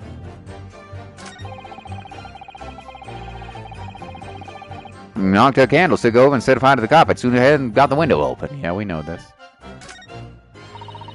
Meanwhile, I was picking whatever I could find to throw at him. Oh, really? What were you picking up, huh? Even the room was on fire? As far as I was concerned at the time. You'll get whacked again, huh? Let's save the man a headache. It was more important to extinguish my anger than the flames. When a woman wants to throw, she must throw! This is most certainly not true of the Susato takedown, Mr. Naruhodo. How did she know I was thinking about that? So please, cast your mind back and try to remember. Was a knife among the items that you threw at your husband that day? Honestly, I don't recall. But I feel I must point out that I'm no monster. Let me see, some bread, a cabbage, garlic, a towel, and a sponge, a napkin. Jupiter. By Jupiter! Excuse me. By Jupiter! Do you have something to add, sir? Hey! Mr. Gyarados! Oh, don't shoot. Sorry, I beg your pardon. Did your wife remarks just now just bring something back to mind? Nothing of any significance, no. Just that the barrage of projectiles the old thing launched in my direction was somewhat more solid than she implies. Books, bricks, and a fire poker, I seem to recall. Ouch. And the woman's aim is uncanny. She landed a direct hit with everybody. Oh, good grief, woman. We're not at home now. This is a court of law. Oh, dearie me, ever so sorry, dear. What's she even doing with a teapot in here? Honestly, John, I would never have done such things at you, obviously. Well, take a look at this then. How do you suppose that happened? Your pipe, sir? Had this thing in my hand as usual at the time of the onslaught. Knocked it clean out with one of her soft projectiles, she did, yes. And when I went to pick up the thing, it was broken in two. I'd like to see a sponge do that sort of damage. I see. Your pipe was broken. It would have never been sent flying unless it was hit by something pretty solid. Anyway, I've managed to bandage the thing up for now. Oh, you want to exaggerate, aren't you, dearie? I wonder what we should make of this account. Oh, I think it's pretty significant. Yeah, I think it's pretty important. I want to see that pipe, actually. Give me that pipe. I want to examine it. The defense believes Mr. Gyarados' remarks just now are to be of great significance. Objection. These wayward veterans only tell us one thing. Betray a fiery wife and pipes as well as hearts may be broken. Sentimental wisdom perhaps, but hardly words of adding to formal testimony. Indeed, common sense, one might say. Might one? In that case, would you at least permit us to examine the pipe, sir? Well, I don't see why not. Give us the pipe. Oh, dearie me, there you go again, trying to ingratiate yourself with a young lady.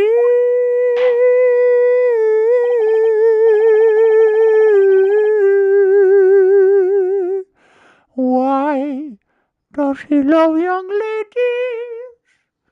Young ladies always he finds. Next time he finds a young lady, I'll give him a knife from behind. We've got pokers and bricks and swords. They too will find their way up his anus. So, dearie, if you find a young lady, be wary of your behind. That'll be on the next mixtape, 2022, La Vida Virtual. Very well. Nice song there. Watch your behinds, gentlemen. The court will accept the gentleman's pipe as evidence. Pipe has been added to the court record. Let's take the pipe. I hope I didn't speak out of turn, Mr. Naruhodo. I was just feeling rather disappointed for you that your request was turned down. No, yeah, I want to take a look at that pipe. Show me the pipe. Oh, what do we have here? Oh, something just twinkled inside the chamber of the pipe there. Yes, I saw it. Something stuck in there, I think. Let's turn it over and give it a shake. Oh, what's this? It's a tiny fragment of metal. It looks like the tip of the blade or something. The tip of a blade? Surely this couldn't be. It is the tip of the knife. That should do it. That should wrap up the case there. That should wrap up the case. It looks to be in a sorry shape with a bandage around it, doesn't it? But for some reason it feels slightly ominous to me, like it's trying to shout out a warning. Probably because it's the same blue as Mr. Gyarados' dressing gown. I suppose it must be considerable sentimental value of Miss Gyarados, given that he's gone through the trouble of repairing it like this. Either that, or he couldn't afford to replace it. Yeah, well, that's also probably true. That should be the case there. That's pretty solid evidence, I think. Oh no, it's fine. Thanks to Sato-san, we have some new evidence to work with. We should examine it carefully. Well, thank you for that rebuttal, Mr. Gyarados. Now, if we could return to the crux of the matter. What can you tell the court about the knife you used to attack the victim? Make sure you examine the tip. I think you have to connect the two together. Okay.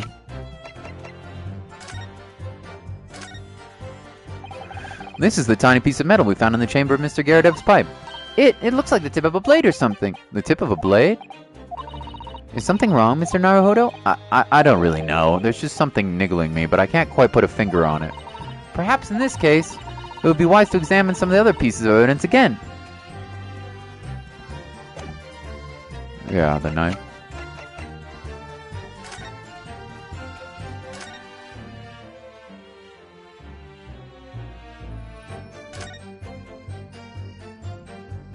Oh, look here, Mr. Naruhodo, just the tip. Sex joke in the... God damn it. What, you naughty Japanese and your sex joke. A small piece of blade appears to be missing. Wait, part of it's missing? I could be wrong, but I've just got a feeling. You remember this? Ah, that's a tiny fragment of metal we found inside Mr. Gyarados' pipe. Yeah, and it just maybe... Oh my, it's a perfect fit. Somehow I just knew it. Yeah. Yeah. Can't help notice if one or two went missing, I'm afraid.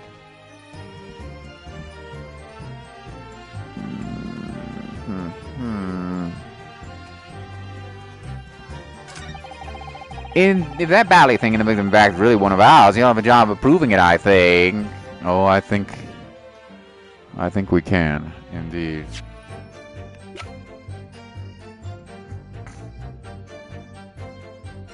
Objection! I think indeed we can. Sorry to tell you, good sir. Mr. Gyarados, could you take a good look at this, please? Oh? Well, you asked, but I can't see the Bally thing. You can't? You used to call me Dead-Eyed Deb back in the regiment, of course. But that was some time ago now. Even when I'm trying to enjoy a large print book by the fire these days. I struggle to tell a B from a D and a P from a Q, to be honest. Oh, he does, dear me. He's rather wearing when you ask every other letter and every other word. Oh, God, my husband's an idiot. You must be very dusty. What is that? The tiny scrap of metal? Yeah, almost certainly from the tip of a blade. And what may appear at first to be just a tiny scrap, in fact is a crucial piece of evidence. Ah, interesting. And where did the defense come by this evidence? It was lodged in the chamber of Mr. Gyarados' pipe. Oh, my pipe, you say? By Jove, I wondered how that got there. And what precisely does this fragment of metal signify, Counsel? Are you suggesting that it's in some way related to the matter of the stabbing on Briar Road? I am. What? When put together with another piece of evidence already in the court record, I believe this tiny fragment of metal will unravel the whole truth of this case, my lord. Signs of love overshadowed by dreams. Baby, don't worry, 'cause you ain't alone. Only time running days without nights.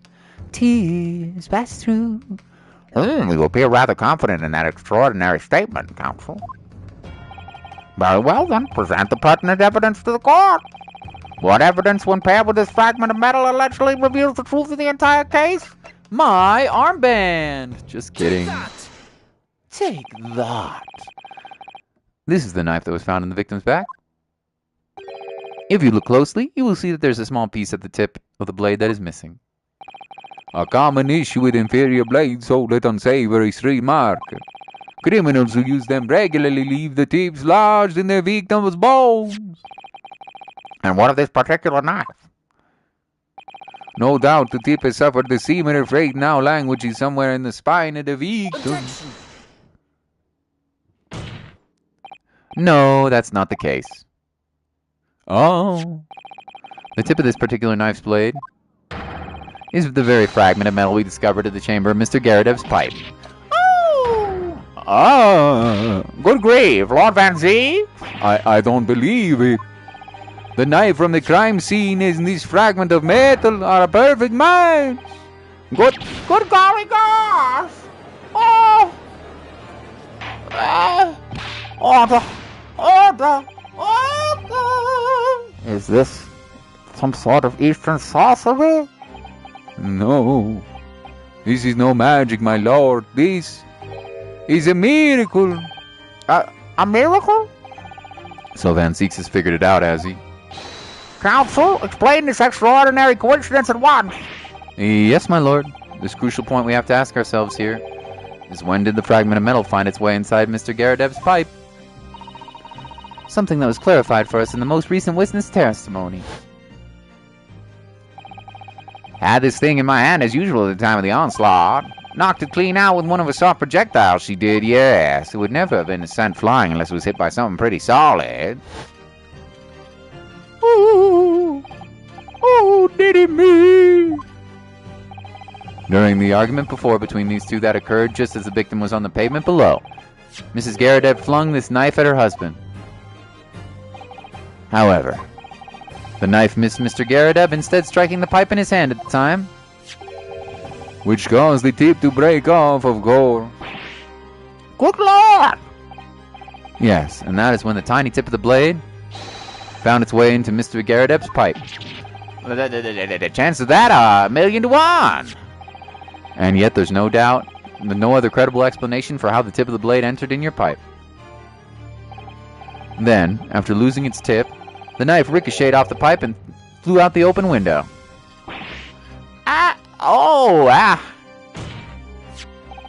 In short, this knife, which fell from the window of the Gyarados' house, is the very same knife that struck the victim in the middle of the back on the street below. Oh gosh, oh dear, oh! Objection! Sippy, sippy. Ah, sippy indeed. A full-body theory, I'll give you that. Huh? A complex bouquet of seemingly trivial points plausibly arranged to create the most possible vintage. It's like the blood of a virgin. Allow me to toast my learned friend's characteristically Nipponese approach to bottling his argument. Sorry. I'm a racist, don't you know? But after all, it's just a theory. A game theory. The bottom line here is correct. Because, you see, Leggy is spoiled by an insurmountable inconsistency. An insurmountable. What? Lord Van Zieks, explain yourself. What is this inconsistency you claim to have identified? An inconsistency of the leggy, the simplest nature, my lord. Do you like my leggy? It's a very sexy leggy. The victim found with a knife planted in the middle of her back. Yeah, in her. Ah. That's right, you silly little man. Now, Joe, an old thing, what are you getting so excited about? Let us consider the basic facts of the case once more. The victim was walking along the pavement before being stabbed in the back and falling to the ground. No. She bent over to pick up the book, which was still in her hand. Idiot. If the knife that struck her had fallen from above. Hadouken! There's no possible way it could have planted itself in the victim's bag! Ah! Obviously there is. Come on, game. You gotta throw something harder than that at me. Order! Order! Quite right, you see. That's exactly right. The knight had fallen from above. It would have struck her in the top of the head. Ouch! Harder, mommy, harder. I like it when you slap me that way, Big Papa. Put your hands in the air, 'cause she's a true player. Yeah. Hit me again, baby. Well, he's lost for words, look. I knew it. I never liked the steer in the first place. Don't know, though, what really did happen. Well, it would appear the defense is rather spectacular blunder. If the theory has even one inconsistency, it cannot stand. Your theory, my learned friend, is history. No, it's not. Come on, game. We were so close. I could see the truth. I was so sure we were on the right track. But now, the way has been blocked completely by just one simple inconsistency. Or in other words, we simply need to eliminate that one inconsistency and the theory will stand. Miss Susato? You mustn't worry, Mr. Naruhodo. You were just caught off guard, that's all, and your mind went blank. But if the path you were on is indeed correct, then a way will present itself. The key to this is in the court record, I'm sure. All the information you need is there. It seems you have nothing to say, my Nipponese friend. Well, your silence speaks volume. Leggy, a tacit acceptance that your theory is fatally flawed. I'm standing on a book.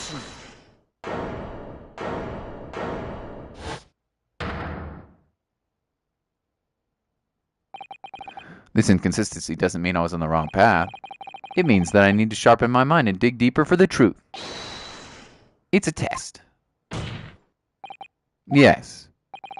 If the knife fell on the victim from above, there's no way it could have been hit her in the middle of her back.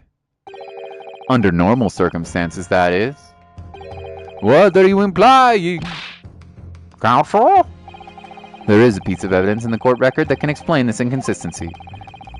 That can explain how the knife fell from above could have pierced the victim's back. We already have the answer. Good news. Utter madness. It's madness, you see. Surely this must be the last time. Counsel, present the evidence by which you speak. Well, it's the book, of course. Come on. Pretty obvious. This is the last inconsistency, the final piece of the puzzle. If I can successfully make sense of this, the truth will be laid bare at last. It's either that or it's the picture of her holding the book. The evidence that explains how the falling knife became lodged in the victim's back is... It's either the picture that has her holding the book, or it's... No, because that was taken in the wrong spot. It's the book. Take that! The fourth book found at the scene. This is the final piece of evidence the defense will present. The bad book. Is that not Mr. Gyarados' book? Yes, and to understand its significance, we will have to consider how it came to be at the scene in the first place. The photographic print clearly shows the book in question. And the victim holding the book in her hand. You think both would have worked here? It could have been, yeah. The problem is that photograph was taken in the wrong spot on the... So everything of there would have been, in a real court, would have been, you know, not taken as evidence, not allowed to be taken. It was tampered with. But yeah, you're probably right.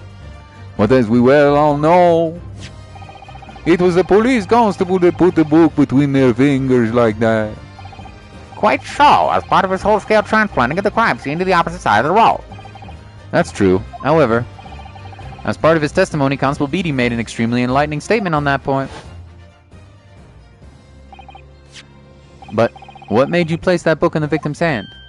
Oh, well, sir, that's because that's how I found it when we first ran over to the scene. The victim had already holding the book. So when I moved everything, I made sure it was still in her hand. When has Ace Attorney followed the logic of a court? Never. In other words, the victim had already picked up the book of her own volition. And clearly, this must have been before she suffered the knife wound. Well, I should say so. After being attacked with a knife, I don't imagine she'd have been doing much of anything.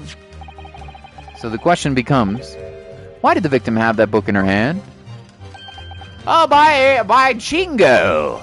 I think I'm beginning to see what may have happened now. Oh, dearie me.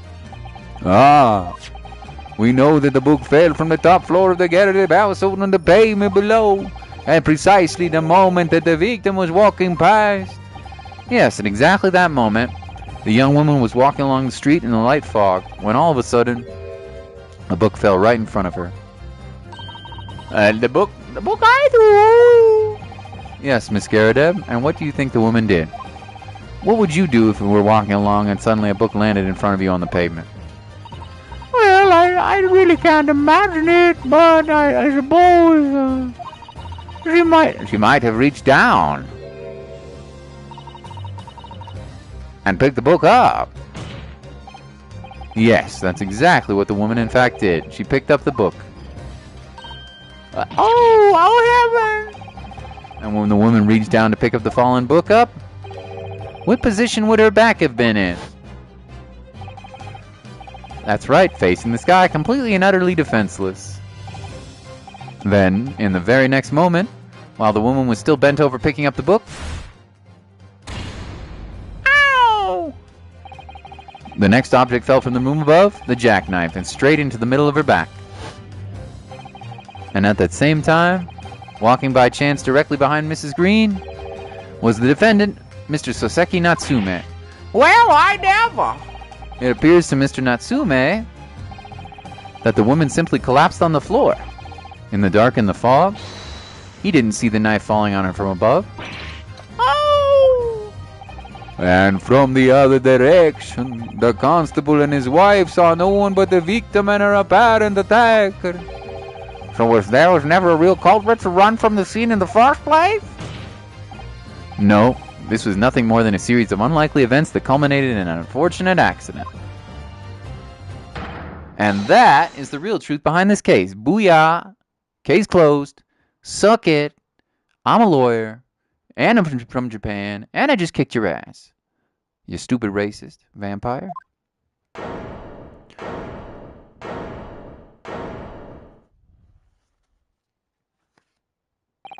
Well, Mr. and Mrs. Gyarados,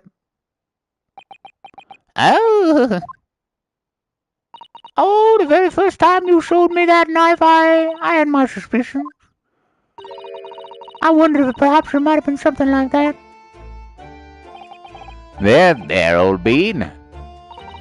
poor Mrs. Gyarados. No!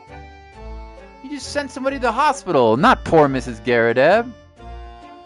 Frickin' hell game. You almost killed your husband with a knife. Of course, I never meant for anything to sort of happen, but it was all my fault, wasn't it?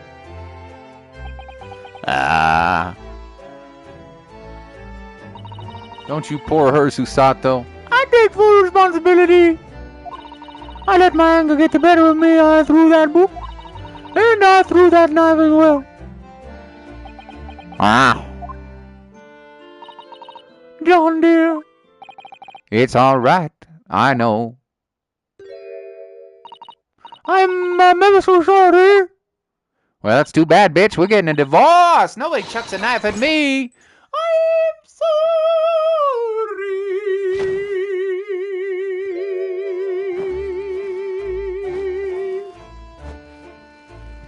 Goddamn sack of potatoes here. She's a thick thigh. Double gulp. Gobble up. Guess I should have helped her with some of those pastries. I like them round, though. Yeah. Double KO. Finish him. Lord Banzeeks, what news of Mrs. Gyarados? She's been taken to the infirmary. It would appear that today's events have left her in an especially flustered state. However, I believe she will recover in due course. There is no cause for concern. Yes, unbeknownst to themselves, their cause would have easily been a terrible tragedy. They shall have to prepare themselves for the consequences of their actions. There is some good news, however, my lord. I have just word from the hospital where the victim is being treated. Her condition is improving steadily and the doctor believes she would regain consciousness soon. It's strange. We've been talking about the victim all this time, but we never once met her. How wonderful. The woman is out of danger, it seems. Yes, that is good news. So, Mr. Sasaki Natsume, Hey, bippity boppy. Yes. on behalf of my fellow countrymen, I would like to take this opportunity to beg your pardon, sir. You came from your distant eastern homeland to study our great British culture, and have been repaid with immeasurable unkindness. Please accept our heartfelt apologies. Hey. Oh. No, it is me who should be begging your pardon. Oh, Mr. Natsume? That evening, when the young woman just collapsed on the pavement before my eyes, I jumped to the wrong conclusion again, in my confusion. What conclusion, sir? I was sure that the woman was dead. Yes, Constable Beatty said the same thing, didn't he? She thought you'd been killed too. I suppose she must have looked completely lifeless. Oh. It's been about a year since I arrived in Great Britain now, but I still can't get used to life here. I can't relax. I'm sure there are evil spirits lurking in the fog like they're haunting me. Poor Soseki-san. His imagination really got the better of him. Yes, poor man. So when it happened, I thought the young woman had been taken by the fog spirit. I should never have dropped my book and let that run away. I should have called for help, for a doctor, for the police. Instead, I managed to create a rift in a relationship of trust between our two empires. And for that I am truly sorry.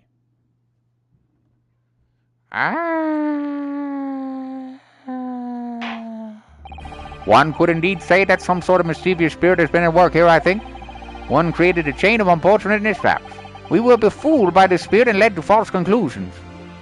Also, I'm a racist, but thanks to Lord Van Zieks and our young lawyer here from the East, that chain has now been broken and the spirit exorcised. I heartily commend you both. Oh. Now then, ladies and gentlemen of the jury, Yes, my lord.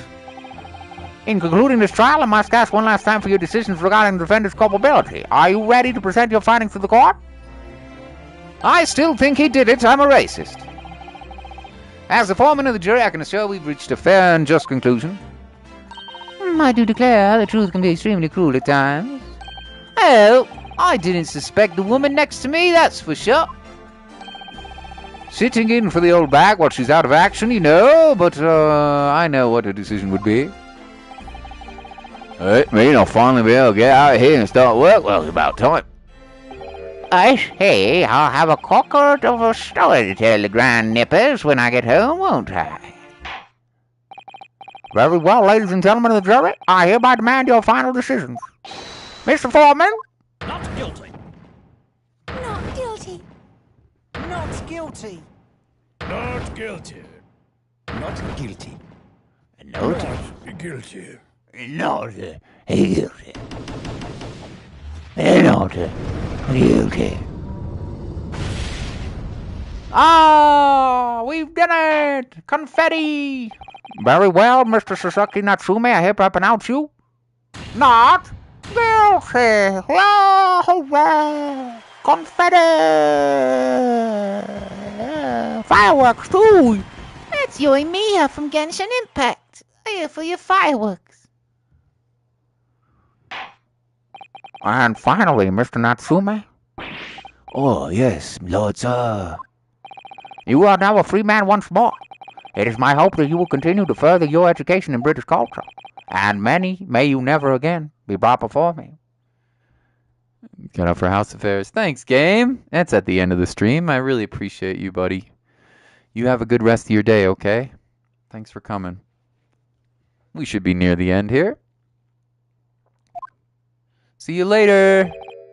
Oh, yes, sir. Oh, okay. On my life, I swear, I never set foot in a courtroom again. I'm transported to tears. Thank you, counsel. Court is adjourned. Uh-oh. Will he survive the curse, though? Everybody against this lawyer dies.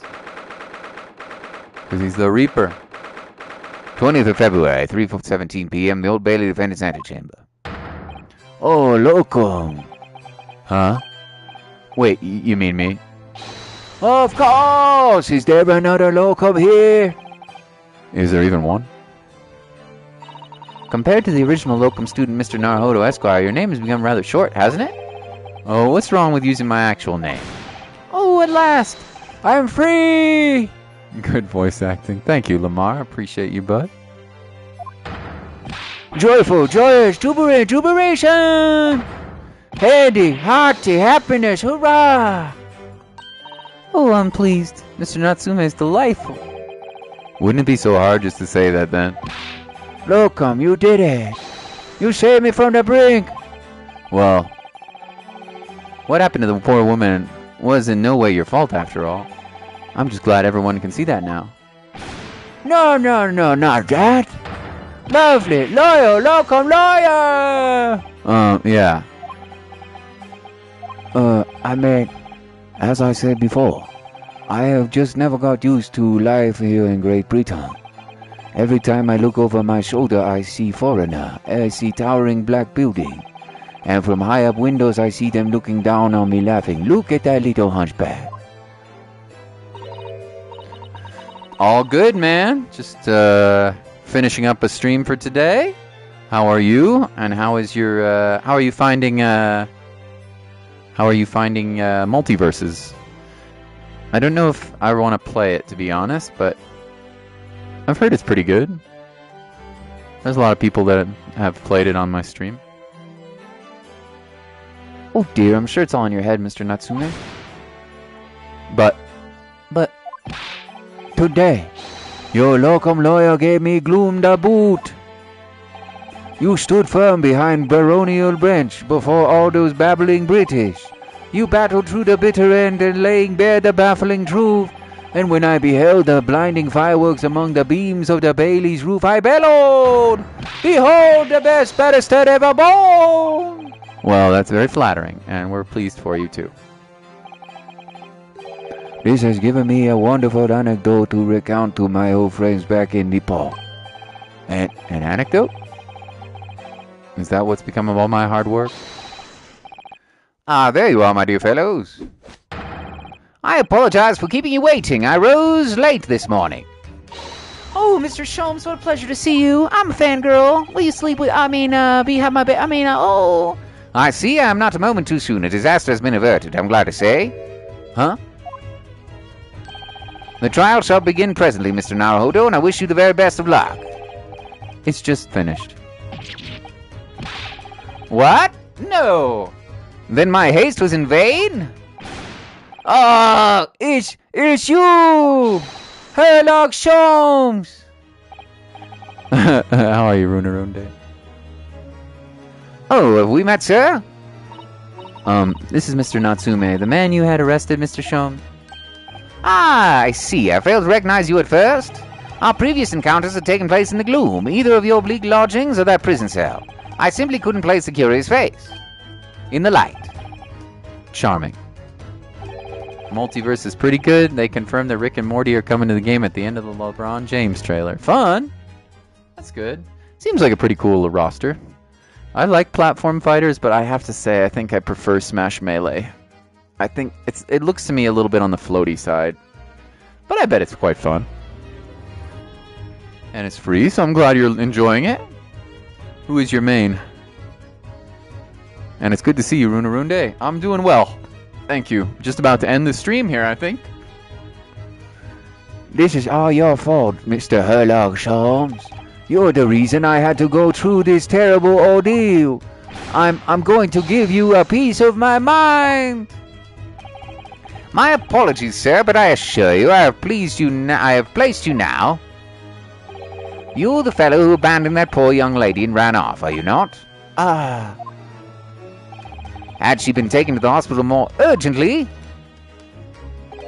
I feel perhaps she would have recognized consciousness by now, regained consciousness by now. Oh. But it was unavoidable, I'm sure. We are but human after all. Anyone would have been shaken by such an experience. Universe is fun for the price of... Shaggy's your main? Bro, that's my spirit animal is Shaggy, bro. Oh. I do feel very badly about how I behave. Well, never mind now, then. What was it that you wanted to say to me, sir?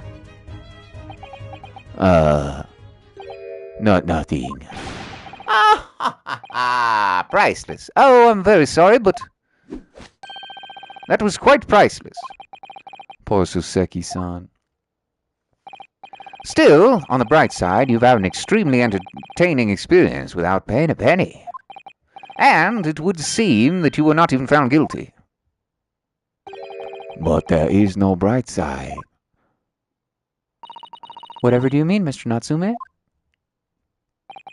Even after this, I'm still cursed by the spirits and now by the Reaper. Ah, Lord Van Zeek. I haven't forgotten, you know, what facing men in court means. Even if you're found not guilty, you're still doomed. It will be alright. It'll be alright, Mr. Natsume. Huh?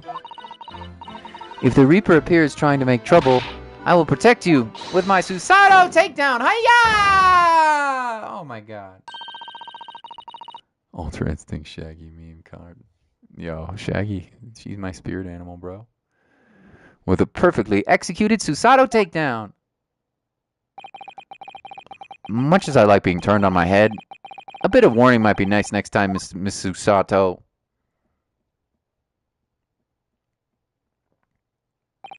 So, Mr. Natsume, what do you intend to do now? You mentioned something about recounting your experiences to your friends back in Japan. Yes, I intend to return to my homeland soon. Oh!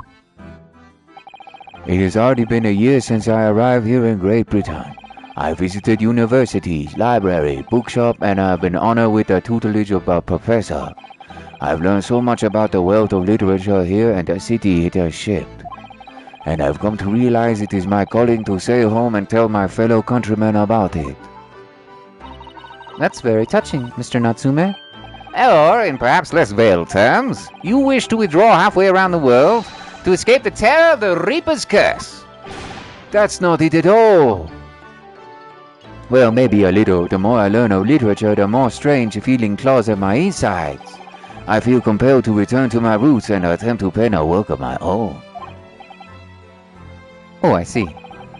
A work of literature by Soseki-san. Could it be an interesting read?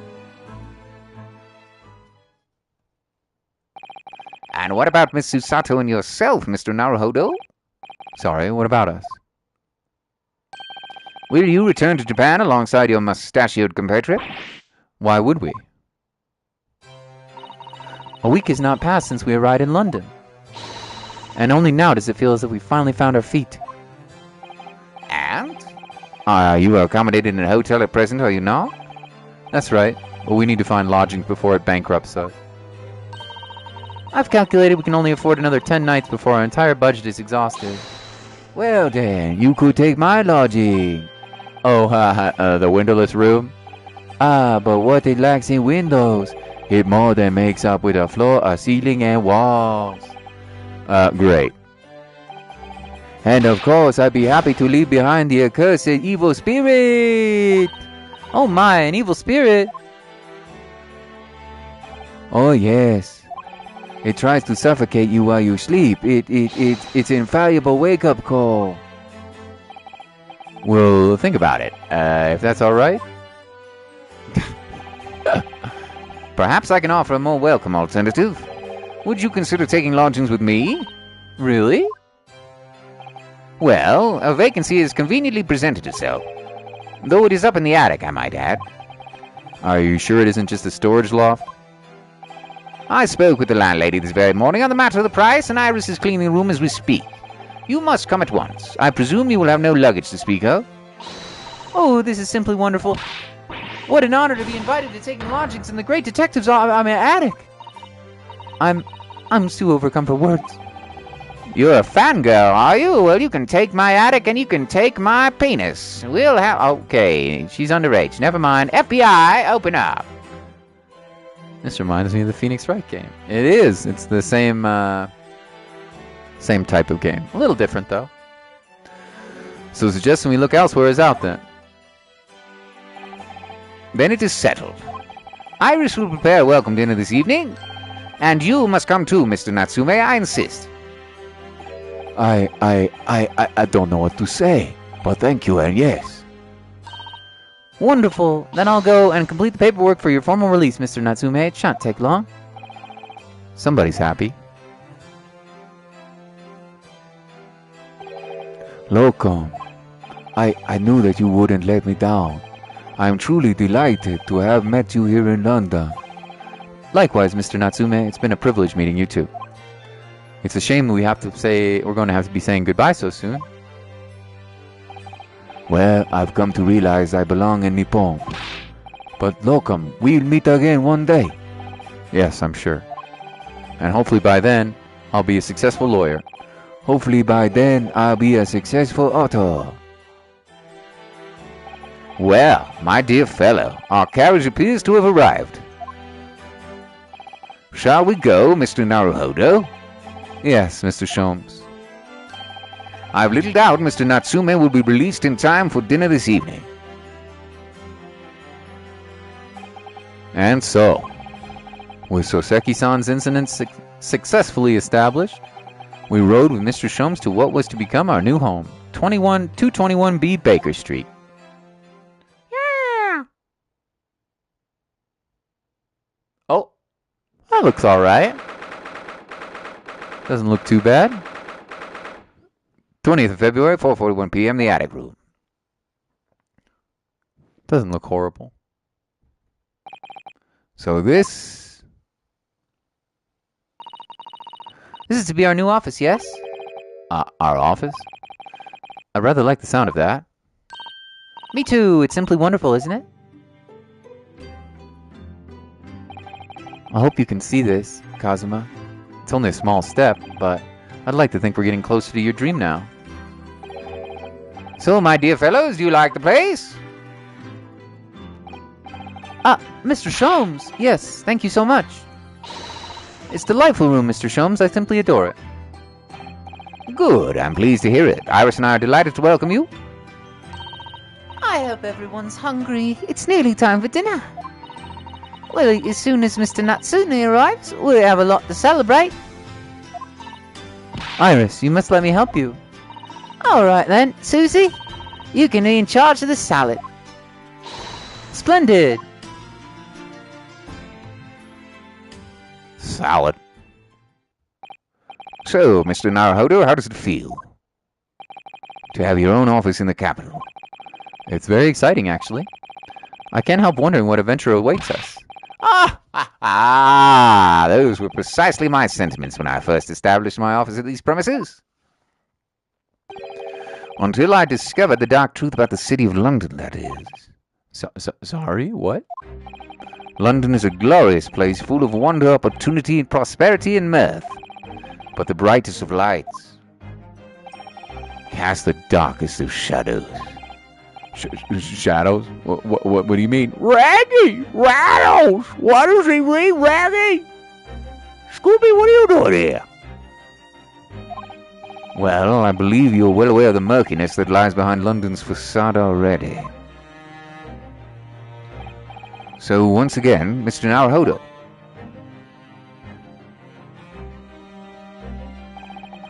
Welcome to London.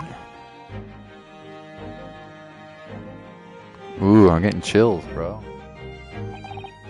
Of course, at the time, I had no idea the significance of those words Mr. Sholmes so casually spoke. But it wasn't long before my turn came to lift the facade and see the true depth of murk that lay behind it.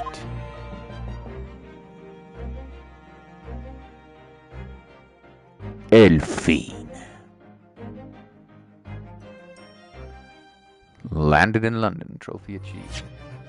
Save your progress? Yes, indeed. All right. In the next episode, we start the final case of the first game. There are 2 games in this package, and episode 5 is the final case of the first game, called the Great Ace Attorney Adventures. We will start that soon. It is called The Adventure of the Unspeakable Story.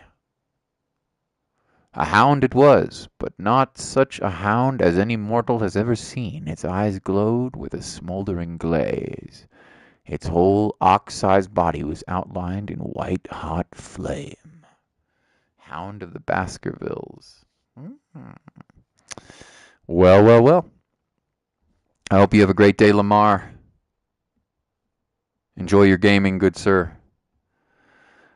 See you, Runa Runde. Thank you, Game of Life, as well as Ito. There may be others too. Jolly, I know, is here, so I'm sorry if I missed anyone else. I have a long hospital day tomorrow, so I probably won't be able to stream until quite late tomorrow night. It might even be around this time that we get back. I would suspect it is, so we'll see you then. Have a wonderful day. Bye, everyone. Hasta luego. Thanks for hanging out. This has been very fun.